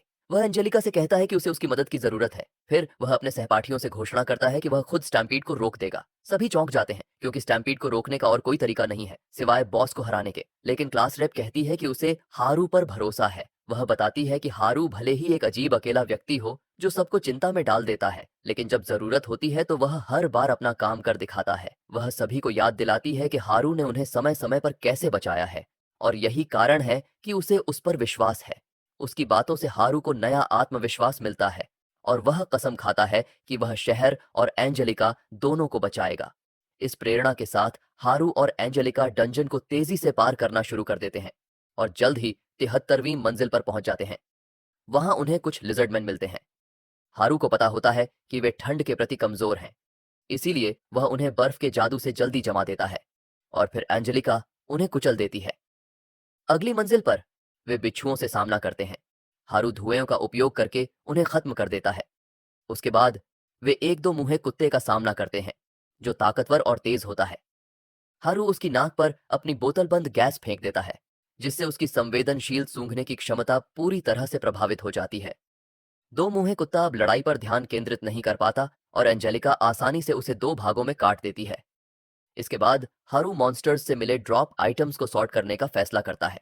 एंजेलिका उसे थोड़ा आराम करने का इशारा करती है। वह जवाब देता है कि वह देरी नहीं कर सकता क्योंकि पूरे शहर का भाग्य उसके कंधों पर है। वे जल्द ही 69वीं मंजिल पर पहुंच जाते हैं जहां एक सम्मोहित करने वाला पक्षी अपने जादू से उन्हें सोने पर मजबूर करता है। हारू सोचता है कि उसकी जनरल हेल्थ स्किल उसे प्रभावित नहीं होने देगी, लेकिन वह बहुत थका हुआ होता है और स्किल सक्रिय नहीं होती। वह सो जाता है, लेकिन सौभाग्य से एंजेलिका प्रभावित नहीं होती। वह हारू को अपनी पीठ पर उठाती है और कहती है कि वह आराम करता रहे। दूसरी ओर हारू के सहपाठी एक स्तर 100 के स्फिंक्स से लड़ रहे होते हैं जो अब तक के उनके सबसे ताकतवर प्रतिद्वंद्वी से भी मजबूत है। वे उसे कोई स्थायी नुकसान नहीं पहुंचा पाते क्योंकि वह तुरंत शारीरिक और जादुई हमलों से ठीक हो जाता है। एडवेंचरर ऑफ्टर कहता है कि वे स्फिंक्स को हराने में सक्षम नहीं होंगे। वो समझाता है कि स्फिंक्स को एडवेंचरर्स से पहेलियां पूछना पसंद है और वो सिर्फ उन्हीं को जाने देती है जो उनके सही जवाब देते हैं। वो कहता है कि उस पर हमला करना एक बड़ी गलती थी क्योंकि अब स्फिंक्स ने ठान लिया है कि वो स्टूडेंट्स का पूरा सफाया कर देगी। उधर एंजेलिका हारू को 59वीं फ्लोर तक ले आई है और अब हारू फिर से एक्शन में लौटने के लिए तैयार है। जैसे ही वो कमजोर और टूटे हुए फ्लोर को पार करने का तरीका ढूंढ रहा होता है, उसे अचानक ऊपर से एक जानी पहचानी मौजूदगी का एहसास होता है। यह उसके क्लासमेट्स की होती है जो स्फिंक्स से बुरी तरह हार चुके हैं। जायंट मॉन्स्टर क्लास रैप पर हमला करता है, लेकिन तभी हारू वहां पहुंचता है और अपनी नई फ्यूज्ड मैजिक गियर से स्फिंक्स पर हमला करता है जिससे उसकी फिजिकल डैमेज इम्यूनिटी खत्म हो जाती है। हालांकि हारू का पहला अटैक कोई खास नुकसान नहीं करता, लेकिन यह एंजेलिका को मौका देता है कि वह स्फिंक्स पर हमला करे और उसकी गर्दन काटकर उसे हमेशा के लिए खत्म कर दे। इसके बाद हारू और क्लास रेप एक दूसरे को देखते हैं। क्लास रेप उसे वापस आने पर वेलकम करती है और कहती है कि सब लोग उसका इंतजार कर रहे थे। सभी उससे कहते हैं कि वो देर से आया और फिर क्लास रेप उससे एंजेलिका के बारे में पूछती है। हरू उसे इंट्रोड्यूस करने ही वाला होता है कि तभी उसके पैरों के नीचे का फ्लोर टूट जाता है और वो फिर से डंजन की गहराई में गिरने लगता है। लेकिन इस बार वो स्पाइडरमैन जैसे मूव्स का इस्तेमाल करके गिरते मलबे पर कदम रखता है और दोबारा फ्लोर पर वापस आ जाता है। वो सबको बताता है कि उसकी चिंता करने की जरूरत नहीं है क्योंकि उसके पास अब ऐसी स्किल्स हैं जो उसे इन खतरों के लिए सतर्क रख सकती हैं। लेकिन जैसे ही वो यह कहता है उसके पैर के नीचे की जमीन फिर से टूट जाती है। हारू पूरी तरह से तैयार नहीं होता लेकिन वह इस चुनौती को स्वीकार कर लेता है। तभी क्लास रैप उसकी ओर दौड़ती है और उसका हाथ पकड़ लेती है। उसे याद आता है कि पिछली बार वह उसे बचाने में नाकाम रही थी, इसलिए वह कसम खाती है कि इस बार उसे गिरने नहीं देगी। हेड नर्ड और हेड जॉक वहां आकर उसकी मदद करते हैं और हारू को ऊपर खींचते हैं। लेकिन उनके पास आराम करने का समय नहीं है क्योंकि मॉन्स्टर स्टैम्पीड की तीसरी लहर पहले से ही उनके नीचे की फ्लोर पर है। सब घबरा जाते हैं और क्लास रेप हारू से पूछती है कि क्या उसके पास शहर को बचाने का कोई प्लान है। हारू कहता है कि उसके पास प्लान है और एंजेलिका इस प्लान की चाबी है। क्लास रेप उससे प्लान के बारे में पूछती है लेकिन तभी मेली घबराकर कहती है कि उन्हें तुरंत शहर लौटना चाहिए। ऑफ्टर सहमत होता है और कहता है कि वे वार्प गेट का इस्तेमाल करके सीधे सतह पर पहुंच सकते हैं। हारू हैरान हो जाता है क्योंकि उसने अपनी यात्रा के दौरान ऐसा कुछ नहीं देखा था। ऑफ्टर उसे बताता है कि उसने इसे इसलिए नहीं देखा क्योंकि वह डंजन में ऊपर चढ़ रहा था और यह मैकेनिज्म इस स्थिति में काम नहीं करता। जल्द ही हारू और बाकी सभी लोग शहर के गेट पर पहुंचते हैं जहां गिल्ड मास्टर और अन्य लोग मॉन्स्टर की तीसरी लहर का सामना करने के लिए पहले से ही तैयार खड़े हैं। अचानक तीसरी लहर आ जाती है। यह पहले की दोनों लहरों से बहुत बड़ी होती है। जैसे ही मॉन्स्टर्स मैदान में भर जाते हैं और ग्रिफिन्स आसमान में उड़ने लगते हैं, एडवेंचरर्स का डर और बढ़ जाता है क्योंकि पहली दो लहरें सिर्फ एक झलक थीं और यह बिल्कुल अलग स्तर की है। सभी जीतने की उम्मीद छोड़ देते हैं लेकिन तभी हारू एंजेलिका को एक सिग्नल देता है और वह आगे बढ़कर अपनी तलवार निकालती है। वह तलवार को जमीन में घोंप देती है जिससे एक विशाल ऊर्जा निकलने लगती है जो सभी दिशाओं में फैलती है। यह ऊर्जा पूरे शहर और डंजन क्षेत्र को अपनी सीमा में कवर कर लेती है। हारू सोचता है कि क्योंकि एंजेलिका इतने समय से डंजन में है और उसने रास्ते में मॉन्स्टर्स को आसानी से खत्म किया है, शायद उसके पास मॉन्स्टर्स को पूरी तरह कंट्रोल करने की ताकत भी है। उसे यकीन होता है कि उसकी पावर एक बार में सभी मॉन्स्टर्स को गायब कर सकती है और उसका यह अंदाजा सही साबित होता है क्योंकि एंजेलिका के बनाए गए विशाल मैजिक फील्ड ने कुछ ही सेकंड में सभी मॉन्स्टर्स को खत्म कर दिया। सभी लोग इसे देखकर दंग रह जाते हैं। फिर हारू एंजेलिका के पास जाता है और उससे फिस्ट बम्प करता है।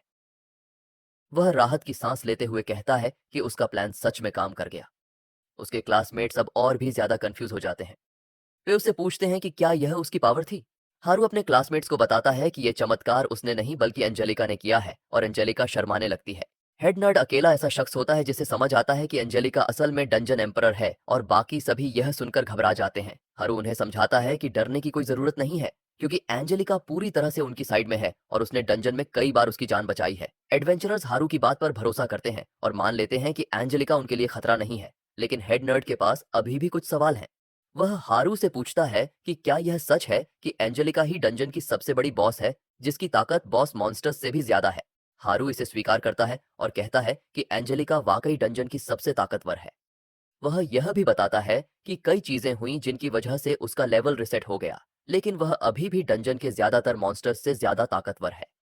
हारू बताता है कि उसे लगा था एंजेलिका की पावर इतनी होगी कि वह सभी मॉन्स्टर्स को अपनी आज्ञा का पालन करवाने पर मजबूर कर देगी, लेकिन इसके लिए उन्हें मॉन्स्टर्स के बहुत करीब जाना पड़ता है। लड़कियां हारू से पूछती हैं क्योंकि उन्हें डर है कि मॉन्स्टर्स फिर से उन पर हमला कर सकते हैं। हारू उन्हें बताता है कि मॉन्स्टर्स अपनी अपनी फ्लोर्स पर आराम कर रहे होंगे क्योंकि यह डंजन एम्परर का ऑर्डर था। हारू सबको घोषणा करता है कि अब शहर पूरी तरह सुरक्षित है। सभी के चेहरे खुशी से खिल जाते हैं। वे इस मौके को सेलिब्रेट करते हैं और जल्दी ही शहर में शांति लौट आती है।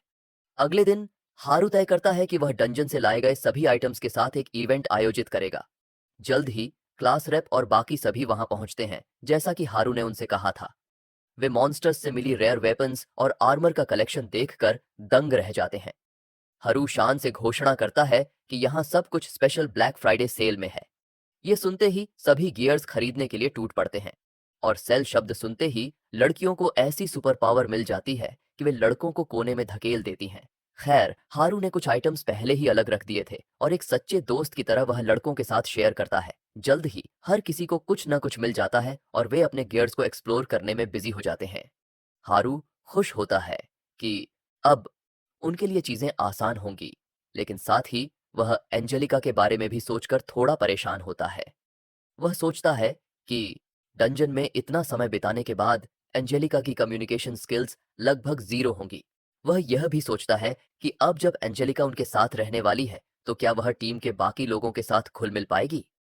जब हारू के दोस्त ये सोच रहे होते हैं कि वह कितना जेनरस है जो अपने रेयर लूट को उनके साथ शेयर कर रहा है, हारू उसी समय उसे बेचकर मिले गोल्ड की गिनती करने में व्यस्त होता है। तभी क्लास रेप वहां आती है उससे बात करने और हारू जल्दी से वह गोल्ड छुपा देता है, इस डर से कि वह उसे कोल्ड हार्टेड डीलर न कह दे। क्लास रेप उसे और एंजेलिका को सभी को रेयर आइटम्स देने के लिए धन्यवाद देती है। फिर वह हारू से एंजेलिका का सही तरीके से परिचय करने को कहती है। हारू बताता है कि एंजेलिका एक जबरदस्त स्केलेटन वॉरियर है और वही डंजन एम्परर थी जिसे उसने हराया। क्लास रेप उससे पूछती है कि क्या उसने एंजेलिका पर फेरोमोन रिंग का इस्तेमाल किया जिससे वह उसका साथ दे रही है। हारू गहरी सांस लेते हुए समझाता है कि वह रिंग कभी उसे मिली ही नहीं। जब वह पूछती है कि फिर उसने एंजेलिका को कैसे अपने अधीन किया, तो हारू थोड़ा नर्वस होकर बताता है कि उसने सर्विट्यूड स्किल का इस्तेमाल किया, जिससे एंजेलिका उसकी सर्वेंट बन गई। यह सुनते ही क्लास रेप चिल्लाने लगती है और हारू को परवर्ट कहती है। वह एंजेलिका का हाथ पकड़कर उसे हारू से दूर ले जाने लगती है, यह सोचते हुए कि उसे इस लड़के से बचाना होगा। हारू को चिंता होती है कि एंजेलिका और बाकी लड़कियों के बीच कुछ अजीब न हो जाए। क्लास रेप एंजेलिका को गर्ल्स हॉस्टल ले जाती है, जहां सब लड़कियां एक इंटरव्यू पैनल की तरह उसके बारे में जानने के लिए बैठती हैं। वे यह जानकर हैरान होती हैं कि डंजन एम्परर होने के बावजूद एंजेलिका भी उनकी तरह 17 साल की लड़की है। हालांकि एंजेलिका लड़कियों से बात करने में ज्यादा दिलचस्पी नहीं दिखाती, क्लास रेप उसका हाथ पकड़कर उसे कन्फर्ट करती है। अब उसे समझ आता है कि हरू ने सर्विट्यूड स्किल का इस्तेमाल अनजाने में किया था, जिससे एंजेलिका डंजन कर्स से मुक्त हो गई।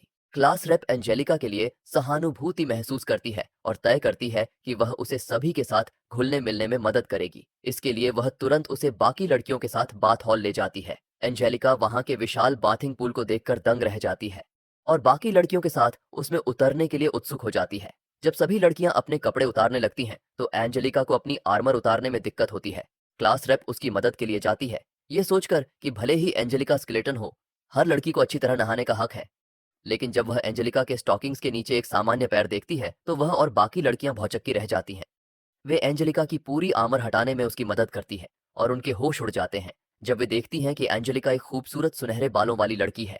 उधर हारू अपने कमरे में रिलैक्स कर रहा होता है, यह सोचते हुए कि भले ही उसे एंजेलिका नहीं मिली होती, लेकिन उसकी जिंदगी अब बदल गई है। अगले दिन हरू बहुत खुश होकर इन में प्रवेश करता है और क्लास रैप से पूछता है कि क्या वह किसी काम से वापस जंगल जा सकता है। क्लास रैप को यह एहसास होता है कि हारू को एंजेलिका की असलियत के बारे में अभी तक कुछ नहीं पता और वह उसे एंजेलिका से दूर रखना चाहती है। वह उसे जंगल जाने की इजाजत देती है, लेकिन शर्त रखती है कि वह समय पर वापस लौट आए। हारू यह सुनकर बहुत खुश होता है और एंजेलिका को साथ चलने के लिए कहता है, यह सोचकर कि वह शहर में बोर हो जाएगी। एंजेलिका तैयार हो जाती है, लेकिन क्लास रेप डर जाती है, यह सोचकर कि हारू और एंजेलिका अकेले होंगे। वह हारू को रोकने की कोशिश करती है, लेकिन फिर सोचती है कि आखिर क्यों हारू का किसी लड़की के साथ अकेले होने का ख्याल उसे परेशान कर रहा है। वह बस हारू को ध्यान रखने के लिए कहती है और हारू एंजेलिका के साथ निकल पड़ता है। जंगल में पहुंचकर हारू अपनी नई स्किल फेज आजमाता है, जो उसे कुछ सेकंड के लिए फ्लैश की तरह तेज बना देती है। वह अपनी स्पीड कंट्रोल नहीं कर पाता और एक चट्टान से नीचे गिर जाता है, लेकिन अपनी एबिलिटीज की मदद से सुरक्षित लैंडिंग कर लेता है। तभी एंजेलिका उसे ढूंढते हुए वहां आती है और कुछ मशरूम्स पर फिसलकर चट्टान से गिरने लगती है। हारू उसे पकड़ लेता है और कहता है कि वह हड्डियों के ढेर के लिए काफी भारी है, जिससे एंजेलिका शर्मिंदा हो जाती है। इसके बाद हारू वापस अपनी गुफा में जाता है और जकूजी में रिलैक्स करता है। वह एंजेलिका से मजाक में कहता है कि अगर वह चाहे तो उसे ज्वाइन कर सकती है, यह जानते हुए कि वह एक लड़की होने के नाते ऐसा करने से मना कर देगी। लेकिन एंजेलिका हारू के आदेश मानने के लिए कानूनी रूप से बाध्य है, इसलिए वह केवल तौलिया पहनकर बाथरूम में आ जाती है। हारू इसे देखकर घबरा जाता है। जल्द ही उसे एहसास होता है कि एंजेलिका वही नाइट है और वह उसे अपने कमरे में ले जाता है ताकि उसके बारे में और जान सके। हरू को पता चलता है कि एंजेलिका कोमिसान की तरह कॉन्फिडेंटली बात नहीं कर पाती, लेकिन वो गेस्चर के जरिए अपनी स्टोरी समझाती है। हरू को समझ आता है कि जब उसने कर्स्ड आर्मर पहना था तब उस आर्मर ने उसकी हड्डियों के चारों ओर फ्लैश बना दी थी ताकि वो आर्मर चिपक सके, लेकिन हरू के दिए हुए प्यूरिफाइंग बैंगल ने इस कर्स को न्यूट्रलाइज कर दिया। बाकी दोनों ट्रेजर्स जो हरू ने दिए उन्होंने उसका सोल वापस ला दिया और वो पूरी तरह रिवाइव हो गई। लेकिन डंजियन में 100 साल स्केलेटन की तरह ट्रैप रहने के बाद एंजेलिका अपनी बोलने की एबिलिटी खो चुकी है। हरू को एहसास होता है कि ये सब उसकी वजह से हुआ है और एंजेलिका उसका कर्ज चुकाने के लिए उसे फॉलो कर रही है। वो एंजेलिका से कहता है कि अब वो फ्री है और जो चाहे कर सकती है, इसीलिए उसे हरू के साथ हमेशा रहने की जरूरत नहीं। लेकिन एंजेलिका उस सुझाव को पैशनेटली रिजेक्ट करती है और हरू से चिपक जाती है, उसे छोड़ने के लिए तैयार नहीं। हरू समझ जाता है कि इतने सालों के अकेलेपन के बाद एंजेलिका को किसी के साथ रहने की जरूरत है। वो उसके सिर पर प्यार से हाथ फेरता है और उसे फनी स्टोरीज सुनाता है जब तक वो सो नहीं जाती। 10 दिन तक एक ही छत के नीचे रहने के बाद एंजेलिका हरू के साथ ज्यादा एक्सप्रेसिव हो जाती है।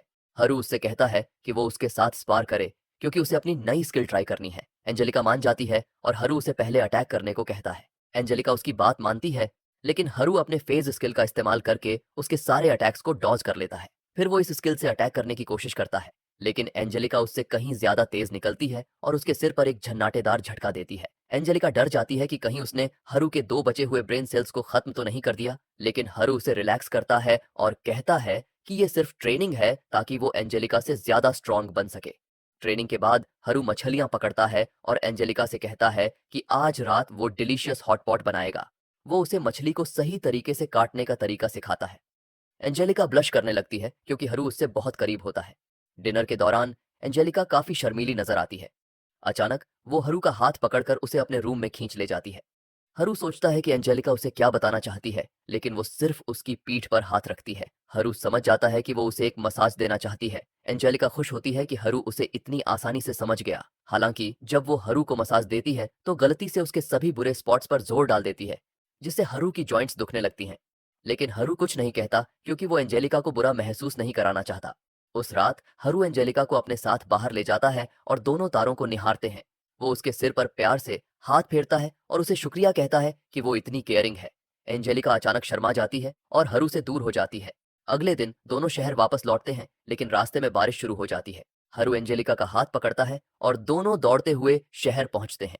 बारिश रुकने के बाद भी दोनों का हाथ पकड़े रहना क्लासमेट्स को अजीब लगता है। लड़कियां एंजेलिका को छेड़ती हैं, पूछती हैं कि वो हरू के साथ इतनी क्लोज कैसे हो गई। लड़के हरू को ट्रेटर कहते हैं कि उसने गर्लफ्रेंड बना ली, जबकि बाकी सब सिंगल हैं। हरू सबको भगा देता है और एंजेलिका उससे धीरे से थैंक यू कहती है। हरू समझता है कि चाहे कितने ही लोग हमारे आसपास हों, अंदर से हर कोई एक अकेला इंसान है जो इस दुनिया में सरवाइव करने की कोशिश कर रहा है। वो सोचता है कि अपनी लाइफ अकेले ही बिताना शायद सबसे सही तरीका है और नए एडवेंचर्स की ओर निकल पड़ता है।